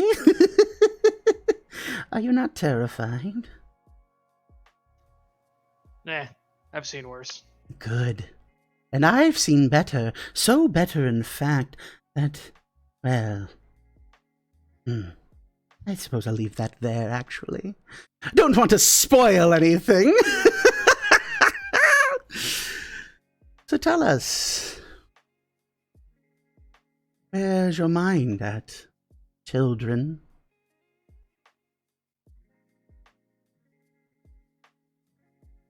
Have they... Mostly annoyed. Well, often those people who are annoyed are the ones who are being toyed with, and truly, I find no greater pleasure in this world, no, not at all, than toying with prey. It took me until today to find you, and truly, ooh, I've got such a mind to... Simple, kizzo, simple. Oh... We must go slow, for don't you know there are a number of places yet to go. Truly, we had thought that there'd be people further along. Oh, the people dancing and song. No, so I find you here, yes, annoyed, this is true. But now you must tell me what I am to do with you.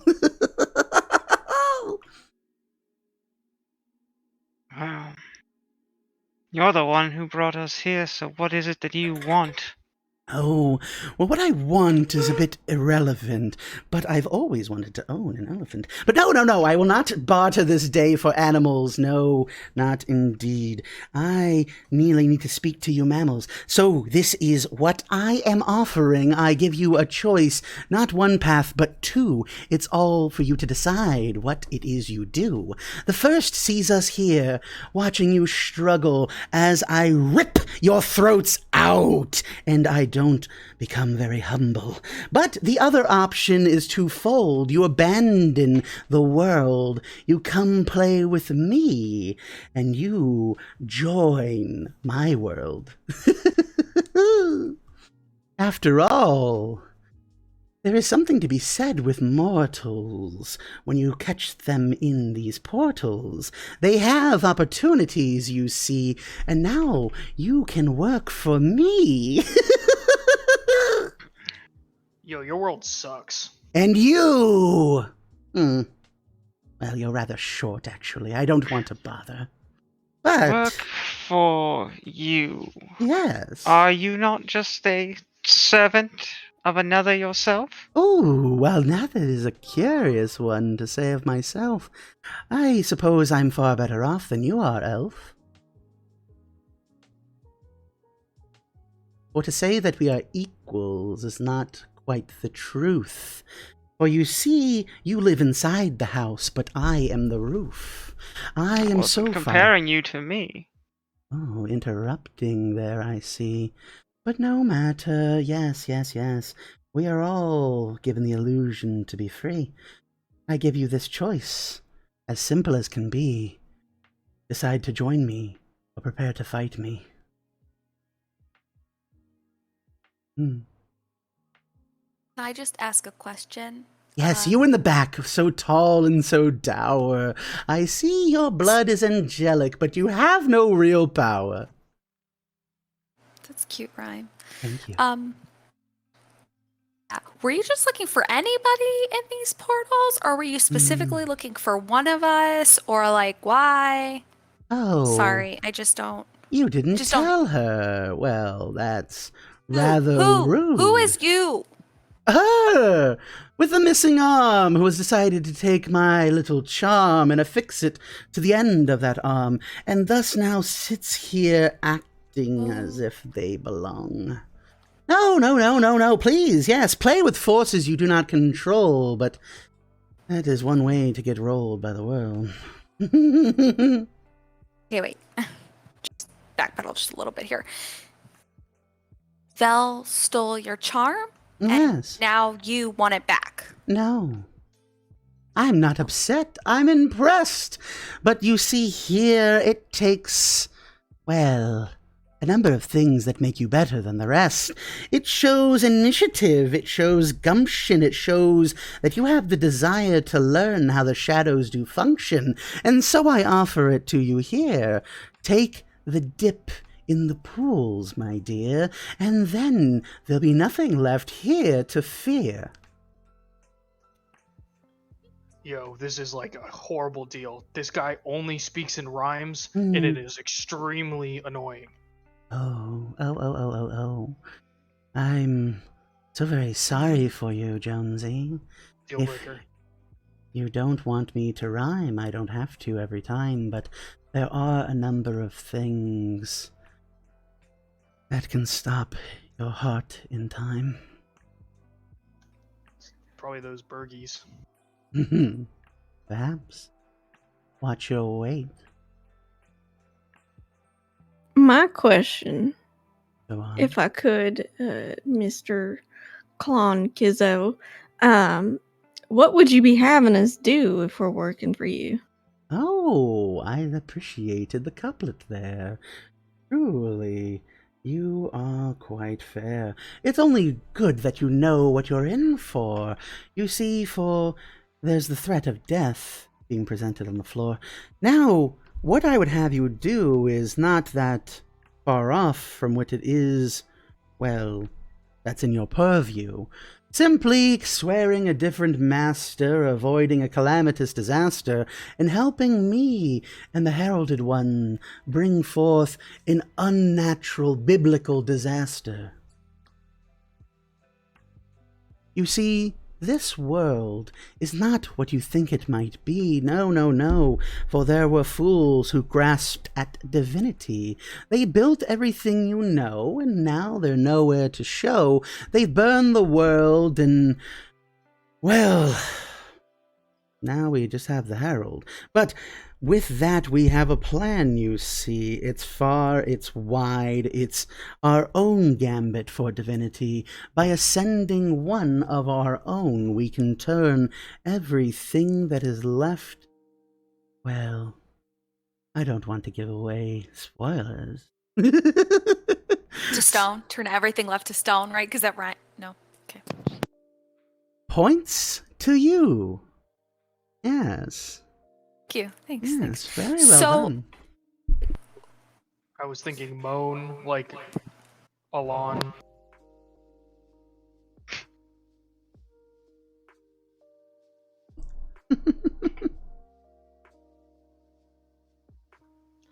This guy, buddy, he's got what they call the bad vibes. I believe we were not doing that joke anymore, sir. You see Buddy and his legs are shaking. And you know, like, this creature is not, like, all there. Like, where its clothes end, there are, like, disjointed pieces of its body that are segmented by these long threads of like, golden, like, light. And so every so often it just kind of shifts uneasily. It's kind of like, if you ever remember those old wooden toys with a string in it, when you press the bottom of it, they stand up straight. But then when they kind of fall apart, whenever you let them go, it's kind of that. This is the creature you're looking at here. Long, pointy shoes. Yeah, guys, that Ryman is just killing it for me. I can't take him up on his offer. Oh. No matter. That means you take the other deal. I'll go ahead and pull out my axe. Child's toy. A small ploy. A little boy.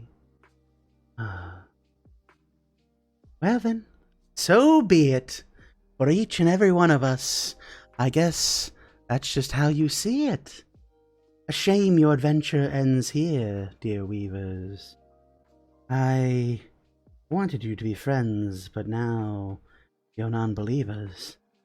With that, he turns and twists and spins, and you see these kind of disjointed limbs kind of begin to twist and move.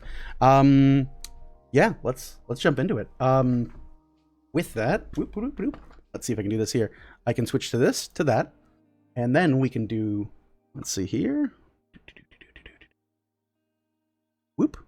We're going into overtime, folks. Will it load? Will it load? Will it load? Will it load? Will it? Yeah, there we go. I need everyone to roll initiative. And for you guys playing at home, we're going to turn this down.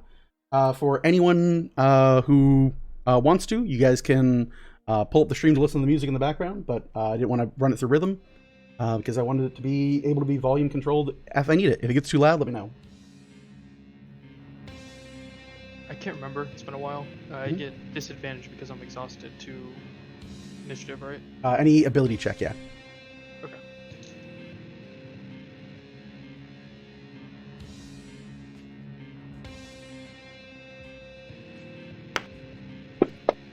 I got a 4. I will ask for it in a second. Let's see here. That.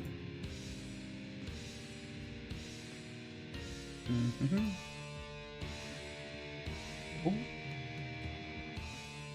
Well, I put a 3 in there with that. Anyway. All right. Let's pull this up.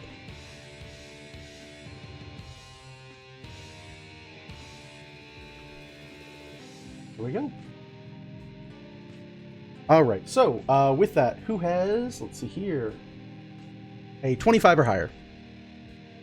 What'd you get, JJ? Never mind, that's a 24. 24? Okay. Anyone with a 25 or higher? Okay. Anyone with a 20 or higher? We said JJ had 24? Yep. Orville? I'm at 20. 20, okay. Velithil? 22. Okay. Natural 20. You said 23, Orville? 20 flat. Oh, 20 flat. Okay, so it'll be Vel first. That is Orville. And then what do we get for Celeste and for Kobold Jones? Oh, and Bartholomew needs to roll initiative. Celeste? I also have options. 5. 5, okay. I got a 4. 4, okay. What Aja get? Bartholomew. Ooh, Aja got a 10. Okay. and Bartholomew got 7. Okay, so Buddy goes before all. All right, easy enough to do. So you watch this creature kind of like present itself and kind of move eerily. This lanky body kind of moving up and down in various different directions. It kind of twists and kind of shapes in weird ways. And you watch as it kind of like holds one of its hands out, and you see it flick and twist, and a ball of light forms as it grasps it. And you see a single card appear in its hand, and it flicks it out forward at Celeste. Celeste does a 20 hit. Yeah. Okay. You were struck in the chest with this playing card. It peels into your armor and goes straight through the metal, leaving no mark, and into your chest. You are going to take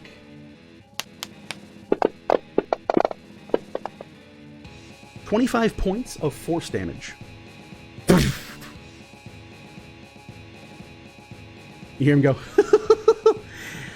dealer's choice, but Joker's a wild. Be careful. It's been a while. That is Kizzo's first turn. JJ, your turn. JJ is gonna go ahead and she's gonna load a bolt into her crossbow. But she will cast Enlarge onto Celeste. Okay. Celeste becomes size large. Yep, she becomes size large.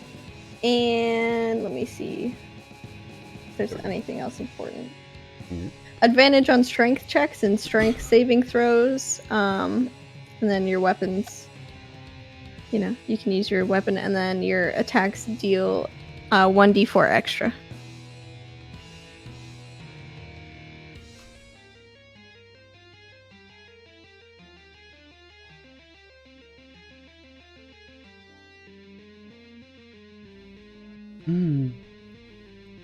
All right. Is that going to be your turn, JJ? Yeah, it takes a Action to cast. action to cast, and then to load what action You is it? can It's load one just piece of ammunition per turn. Just for having the weapon in Okay. your hand. She will go pew pew. If you? Oh, you can't. You Yep. can't attack on the same turn because you use an action Okay. to cast. Yep, you're right. Okay, never mind. Good to go. All right, good to go. End of your turn. You see this. You see Kizzo kind of twist unnervingly and kind of like lean its shoulders back. You see it kind of reach, kind of like a Stretch Armstrong. Its arm flies about 50 foot behind it, and it seems to grip the ground. And you see it jump up into the air and slingshot back, and then stretch its arm out and fly forward, propelling itself unnervingly so. Celeste, I need you to make me a strength saving throw. You have advantage. Yeah, you have advantage.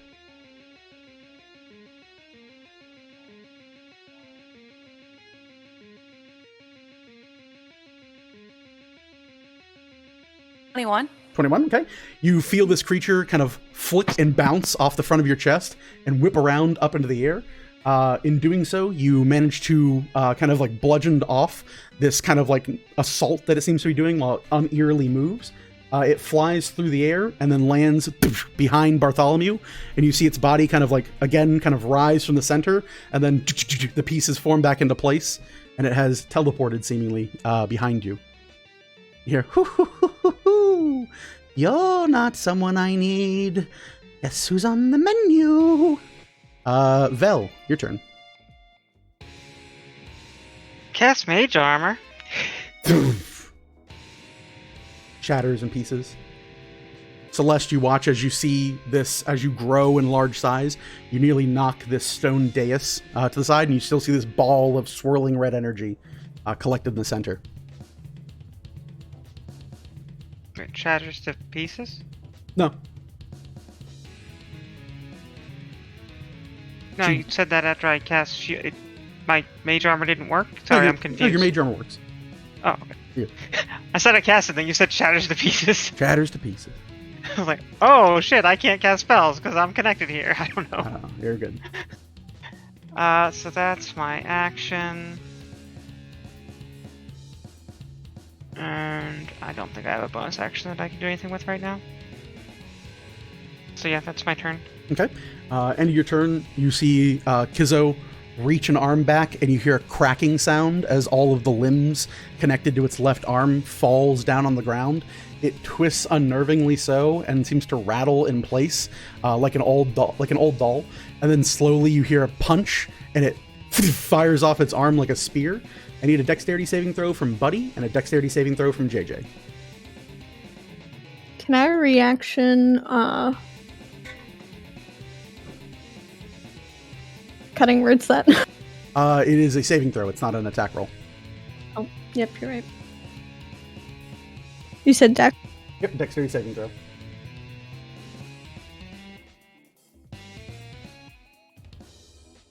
Nine. 9 for you. What'd Buddy get? 1. Not natural, but 1. Okay, 1 total. Yep. You watch. You all watch. You hear this cracking whip sound and this, and you hear, "Who's hungry? I made shish kebabs." And the arm comes back, and there's a coat of crimson on the tips of its like blackened fingers. From that, you both take damage. You all take a total of 12 points of force damage.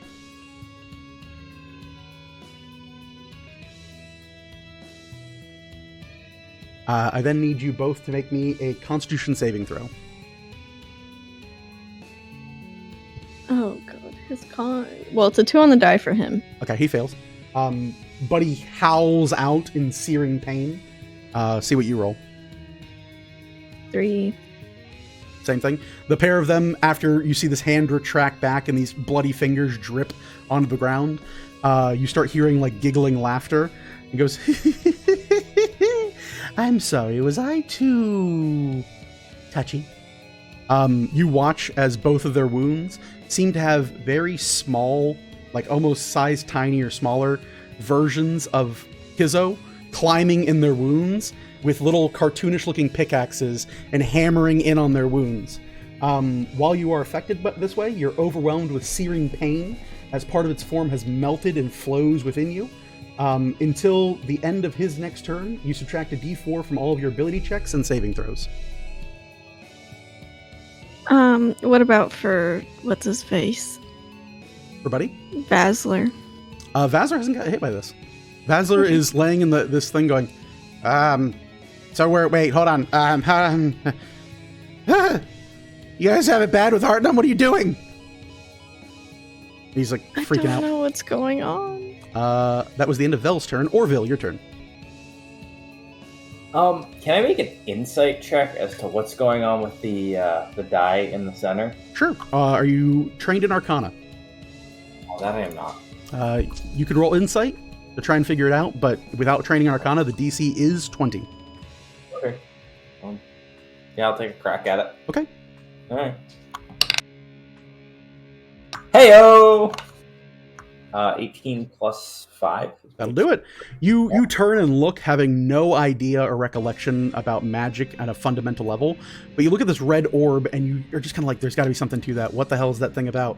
And you look at it and see it twisting and turning, and there's this mixture of both eldritch kind of blood magic warping around it, but as you see the threads that bear around it kind of twist and turn, you swear that you can see a very bright room on the inside of this orb. You're not quite sure what it is, but as you look around, the stone dais does not have any of the arcane runes required of a teleportation circle, something you know that the spell needs to connect to. And is that going to be an action of mine, or is that just... We'll say it's a reaction. Okay. Orville would like to produce the stick. Okay. Take it. You pull the stick out. Huh? Yeah, you bonus action. You feel fire kind of like begin to turn.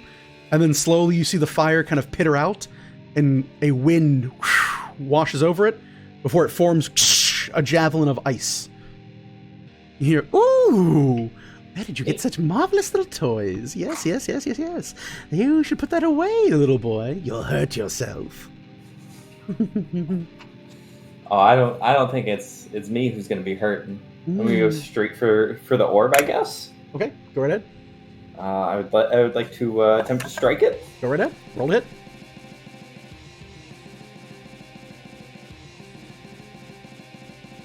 That's 2 plus. Okay. You go to strike at it, and you see these kind of like webbed, almost bloody looking fingers reach out and kind of volleyball serve, knock it away. And you just see your arm go wide. You hear it popping in your shoulder. You twist back, and you kind of like, oh shit. But it rejects your attack, effectively. Okay. Is the lance a one and done sort of thing, or do I get my monk attack? It is considered to be a monk weapon for you, yeah. You're good. All right, we're taking a second swing then. Go right ahead. 21 to hit. 21, you move back, kind of lean into it, tuck your shoulder in as if you do a charge from horseback, lean forward and thrust, and you see it tear through. Go ahead and roll damage. Reminder, it is cold because it is night. Technically, there's no sun here, so it's always going to be night.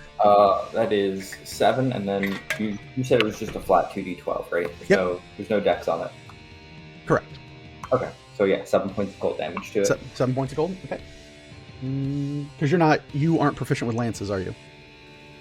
I don't believe so. Okay. It's a martial weapon, right? Yeah. Yeah. So you can use it effectively as if you would using your proficiency, but until you get to a point where you are able to wield it as a true wielder, that is kind of where you're at. Boom. 7 cold. You see it strike through, and bits of the blood seem to freeze and chip off, but it still seems much more hardy. Is that your turn, Orville? He would like to convey that he thinks there's something to this orb here. Right. You hear Orville shouting in a panic, summons this icy lance, strikes at it as best he's able to manage with this brand new weapon, not able to put any strength or force behind it, but able to kind of strike true to it, and calls out, "The orb! It's gotta be the orb! There's no way we can fight him!" Aja's turn. Aja will do a little flyby, the help action for Miss Big Stick. Okay. Buddy's turn. Does he get to make a death save? Or... Is he unconscious? Yeah. For 12 damage, he's unconscious? Yes. Okay, yeah, he makes a death saving throw. He subtracts 1d4 from the result.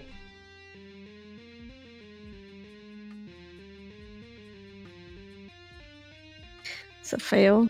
Okay, one step closer. You're gasping out as these tiny little versions of this clone begin to hammer and pickaxe away at his wounds, and you see blood hemorrhaging and gasping out of him. Celeste, your turn.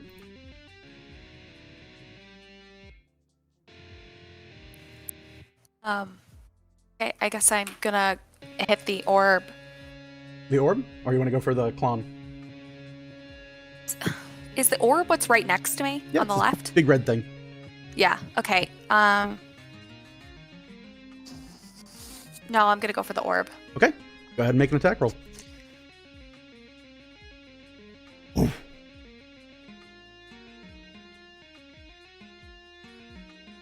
It's a 17 to hit. 17 to hit. Are you using the big cudgel? Yeah. You bring the cudgel down, and you see, again, 1 hand, 2 hand, 3 hand, 4 hand, 5 hands reach up and enrapture it and kind of just deflect it and throw it to the side. Your attack is deflected. You are level 5. You do get 2 attacks. Okay, I will, I'll attack again. There you go. 22 to hit. 22 to hit. This time, bring it up. You see the hands go in, and your weight of the blow crushes down and breaks through. Go ahead and roll damage. It is your first time playing the character. I will remind you, you have an ability because of your class that you might want to consider in this moment. And then also a 1d4 from JJ, right? Correct. You have 2d8 from the cudgel, 1d4, and there may or may not be a triggering ability you might want to use. That is your 1 Spider-Man help. Everyone gets 1. Where is Smite on here? Oh, it's you have to go download it from smite.com. You can pick any champion you want, but a little pricey. Personally, I'll take Dota. It's 2d8 as long as I use it as a level 2 spell, right? Yeah. Well, level 1 is 2d8. I think level 2 is 3d8. Is that right? Mm-hmm. Yes. Yep. Okay. Let me do that. Okay. So you'll add 3 more d8 radiant damage. So go ahead and roll it. I love that our camera froze in that moment. That was great. Boom.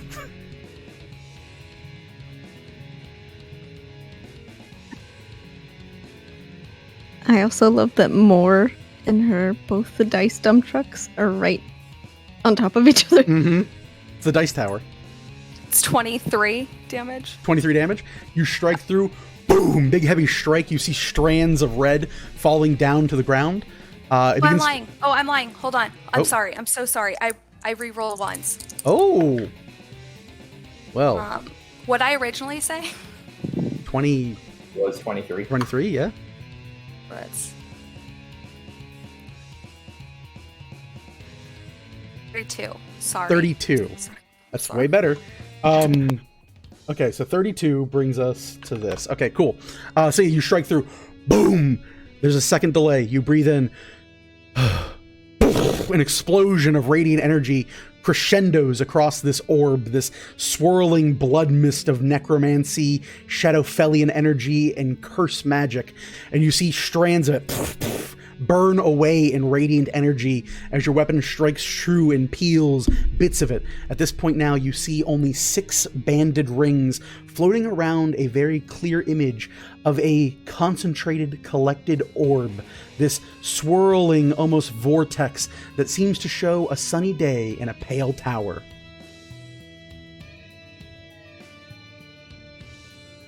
Is that your turn? That is my turn. Right. You hear a kind of like hissing sound from this individual.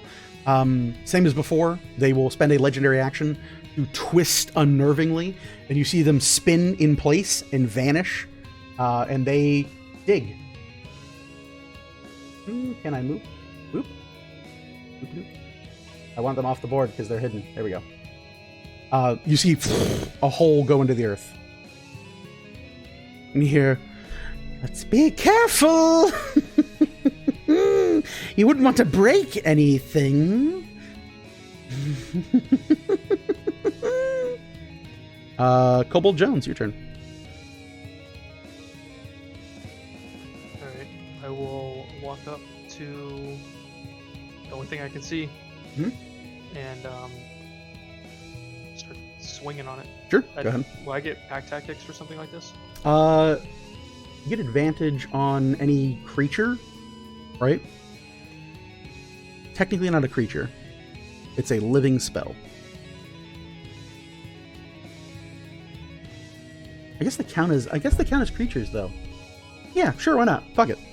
I could be wrong. Otherwise, Get in the If comments. they don't count as creatures, I don't have a way to hurt it. Yeah, I thought about it. I'm like, they're technically, it's just a spell, but I'm not versed enough to know if it does or doesn't. Whatever, that's fine with me. It's a living spell. Fuck it. Well, Someone get in the comments. Matt Mercer me later. I rolled double 3s, so that's a 10 to hit. So in conclusion, that was a lie. So I will swing again. Okay. First swing, knocked away by hand. Second swing, swatted away again. Well, second swing is 21. 21 will hit. You strike true. Big heavy cleave into the orb.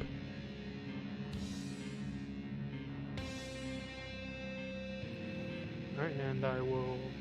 Yeah, that's it. Let's see. Damage, So please. 7 plus...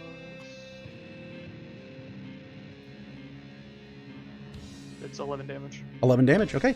You tear through the newly minted axe in your hand with 11 damage. You see another strand rip off. This thing is being barely held together at this point, and you can see the kind of spiritual orb, this magical energy and essence that it has ensnared and captured within it, begins to bolster. And you can hear wind blowing. You can hear birds chirping from the other side of it. I would like to action search. All right, go right ahead. You dig in deep. Start hacking.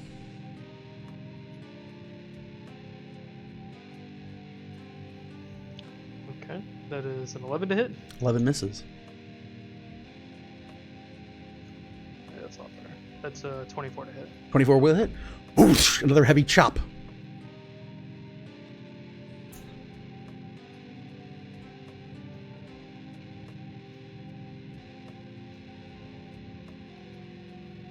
Right, and I guess I'll use goading attack, just basically to get the extra damage. Sure, that's fine. So you negate the effect, you just add your Battlemaster dice to it? Yeah, I mean, I don't know that the effect would work, making him have to hit me. I don't know if it's linked specifically to him or not. I have no idea, If man. so, I mean, I guess so. Oh, that's But weird. 13 damage. 13 damage. Takes it. You see it twist and tear. At this point, there's a single bloody ring circling this now kind of like almost unstable looking view into another world. All right, and if this does affect him, then he'll have to make a Wisdom saving throw of 15 or disadvantage on all attacks besides against me. It will take the disadvantage for all the attacks it plans to make. Okay, and then I'm gonna move if I can over to make like a 4x4 square there. Where do you want to be? 4 by square? Next Like to here? Vil and yeah, Okay, sure. Works for me. Is that your go? that's it. Okay. Start of round 2. Whoop. This guy will pop back up through here. You see these two hands erupt out of the ground and spin in a large kind of like swaying blade, almost like a saw blade. You hear it go through and he's, I'm not done! I need a dexterity saving throw from JJ, Orville, and from Celeste.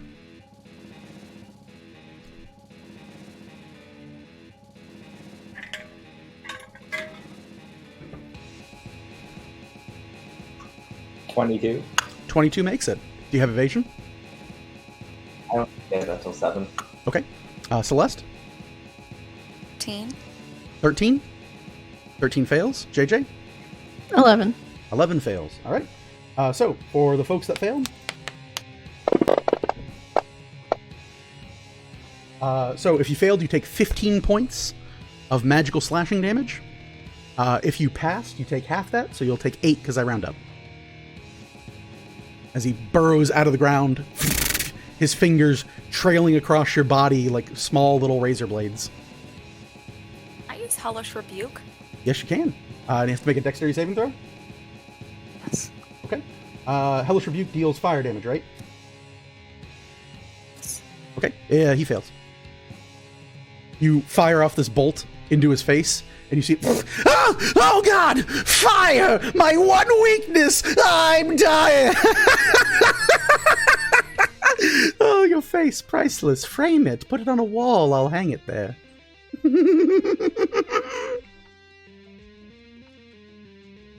So, that's the start of his turn when he reappears. He'll now take his attacks. He takes his hand, and you see his left hand crank into position and looks like a large kind of like hacking blade. Does the same to the other hand and looks down like a praying mantis at Orville, and you see him. I'm gonna use cutting protection on him to the first attack is gonna be at disadvantage. At disadvantage? Sure. So first one at disadvantage, we'll click it here. Whoop. Flipping it. On +9. Roll the 14, brings you to a 23 to hit Orville. That's on the pain train. Let's go. Pain train. Boop, boop. It's going to be for a total of 15 points of force damage. And I need a Constitution saving throw.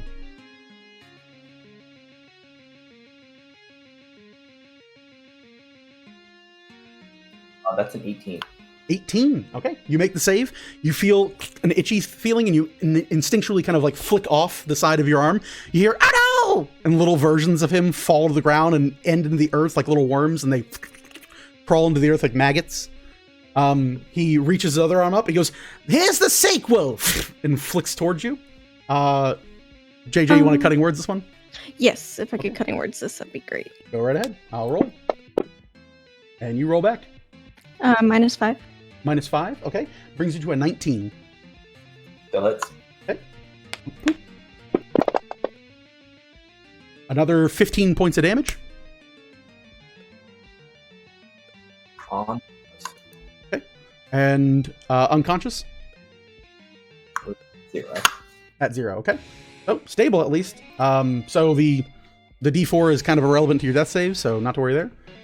You see him turn, look, and twist unnervingly. He goes, well. Soon you will all join me one way or another. I always love when they can't say no. You know about that, don't you, though? And stares at Velithil. JJ. JJ is having a crisis of conscience. What? What's that mean? She will bonus action healing word to Orville Okay. at level 2. Go ahead and roll it. Let me grab these dice.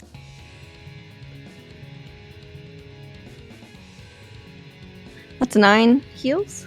9 points? Yep. Okay. Healing up, Orville. That was your bonus action. You still have a movement and a standard. She's going to slap. She's going to drop her crossbow for a second and slap herself with the wand as well. Crossbow hits the ground. Wand to the neck. Yep. And heal herself. Okay. Go ahead and roll it. Use as many charges as you like. Which is the one you can use it as. Yeah, the one that I can use. Okay, that's 9 health. 9 health. All right. There you go. Anything else to return? I don't really think she can move, so... You can always run. She could. Whether or not I get you. Yep.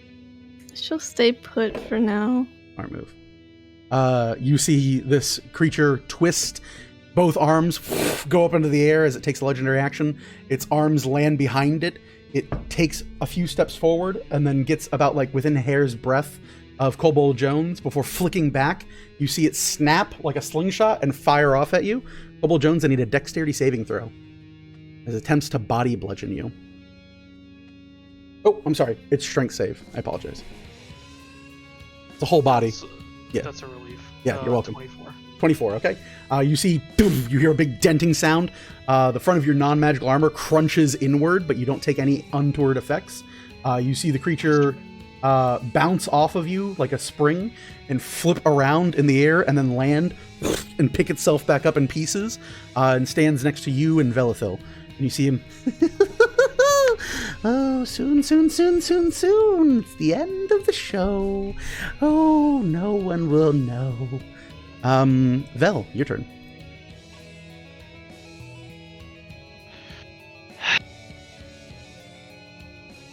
I just kind of stare at this thing for a second, and then I turn, and it'll take out a potion and pour it into the poor unconscious Bartholomew. You're... Go ahead and roll 2d4.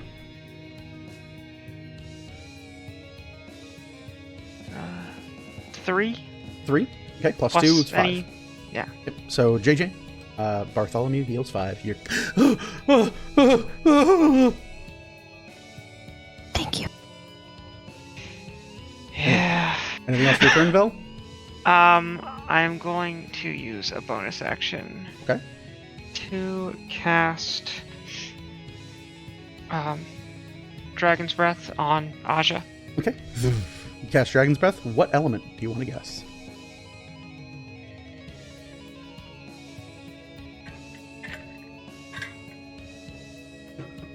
We'll go with lightning. Lightning. Okay.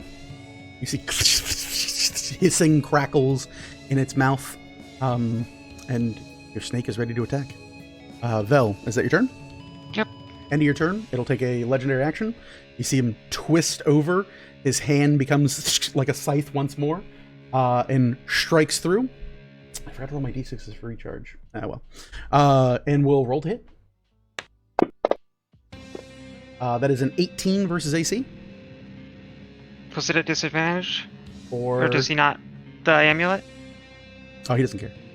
Okay, I wasn't sure. Oh, yeah. Oh, can I cutting words this as well? Mm-hmm. Oh, I can. Okay. Can if you like. Normally, he would have advantage against you because of what you have on your arm. Oh, so, okay. You literally have a piece of this person on your arm. That's -7. -7? Yes. All right. -7 is 12 to hit versus AC. That misses. All right. That'll be the end of his legendary action. Orville. Oh, we're gonna use half our movement to stand up and brush ourselves off. You gotta take that dirt off your shoulder. You stand back up. Dirt, because those, same thing, just off the shoulder. You hear, oh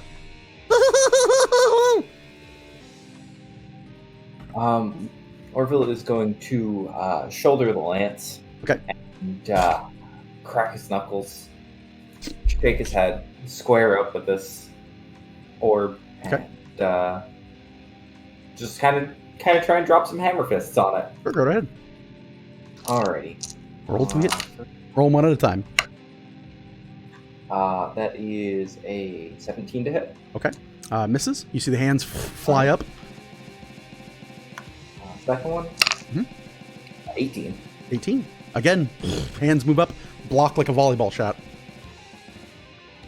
We're just gonna spit at the ground in front of himself, square his feet, and, ready for a flurry of blows here. You go for it. 9 to hit. Nope. And 15 to hit. Also no. You watch, and as you're kind of like doing the full JoJo, the punch, punch, punch, punch, and there are 4 fists out of this orb, these like tiny little bloody fists, and they meet you knuckle to knuckle. And you're just like, ah! And you see this little fighting bloody orb. Is that your turn, Orville? Yeah. Okay. That's All right. action. It's action. End of your turn. We'll wait. Aja's turn. To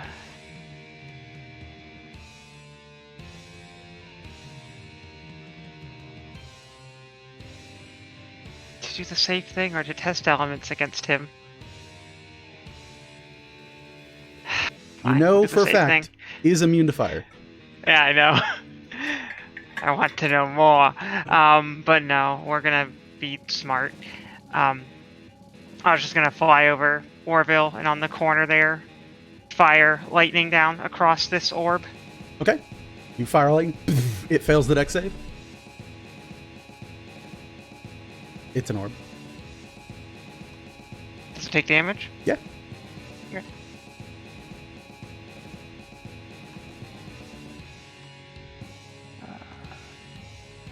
That's not 11 points 11 lightning points? damage. Okay. You see it trace through. There's a jolt of electricity that runs through this bloody mass. It does not seem fully effective. Also, nice. For anyone tracking it, nice.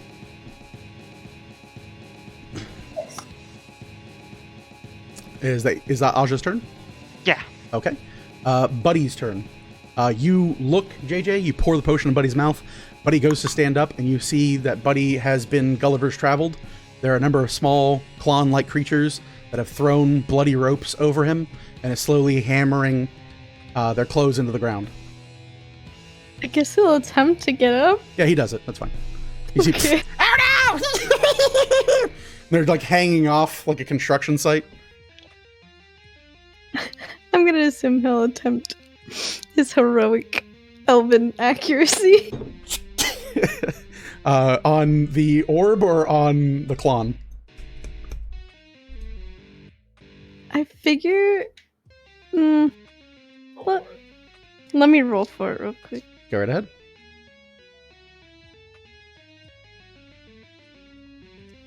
He'll shoot at the orb. Okay. That's fine. Turns, fires. Go ahead and roll to hit.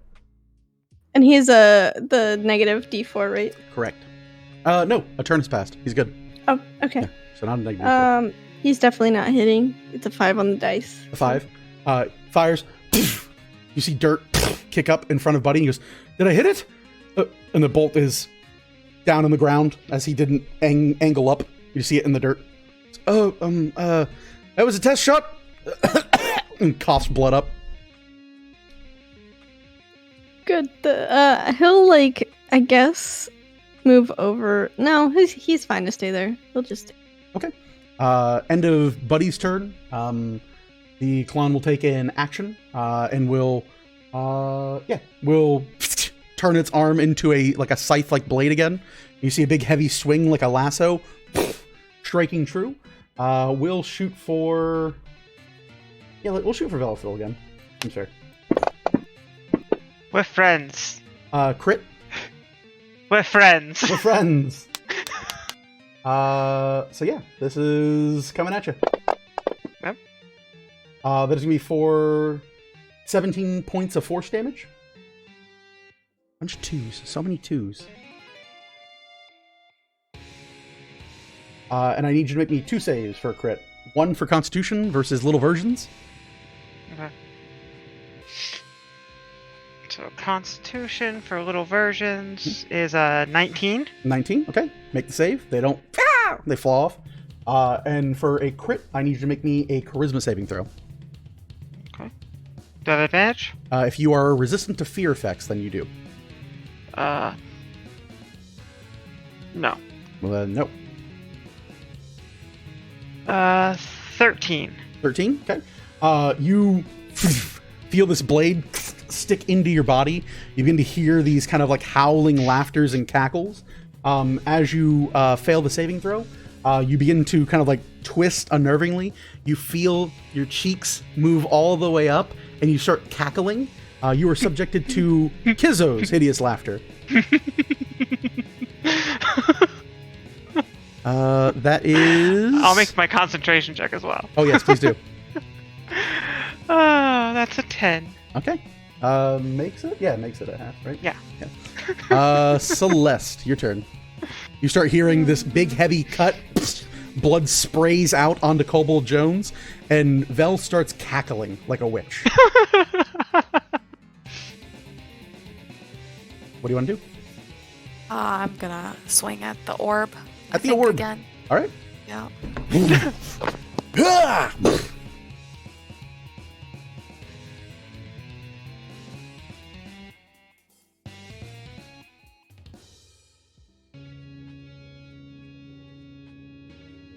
It's only a 12. 12. You see the hand smack it away. No. It's an 8. 8. Smack it away again. 2 big heavy smacks. Nothing to earn for it. Is that your turn? All right. Kobold Jones. Your boy's swinging. Your boy swinging at the Klon or at the orb? Orb. Oh, okay. Yeah. Well, that's fair, I guess. But I can't use any of my fun reactions if you swing at the orb. 19 to hit. 19 will miss.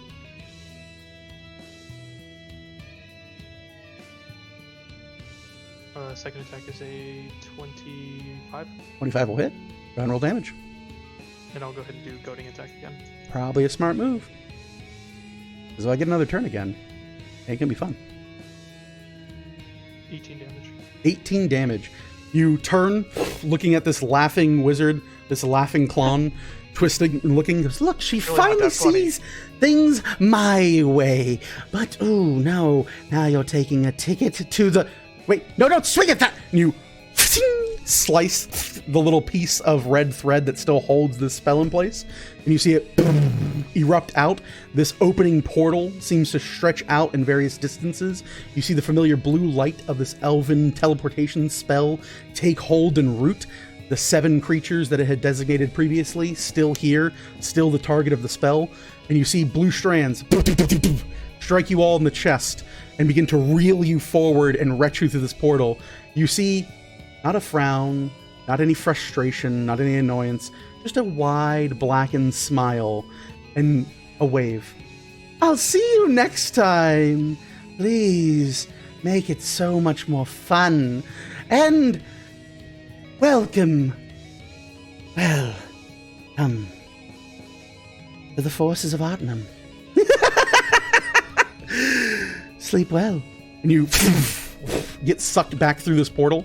In doing so, flashes of light, heat, and energy twist and converge in various directions, and you all begin to peel from reality once again, and you find yourselves far from where you are, well, used to or recognize in that fact. You...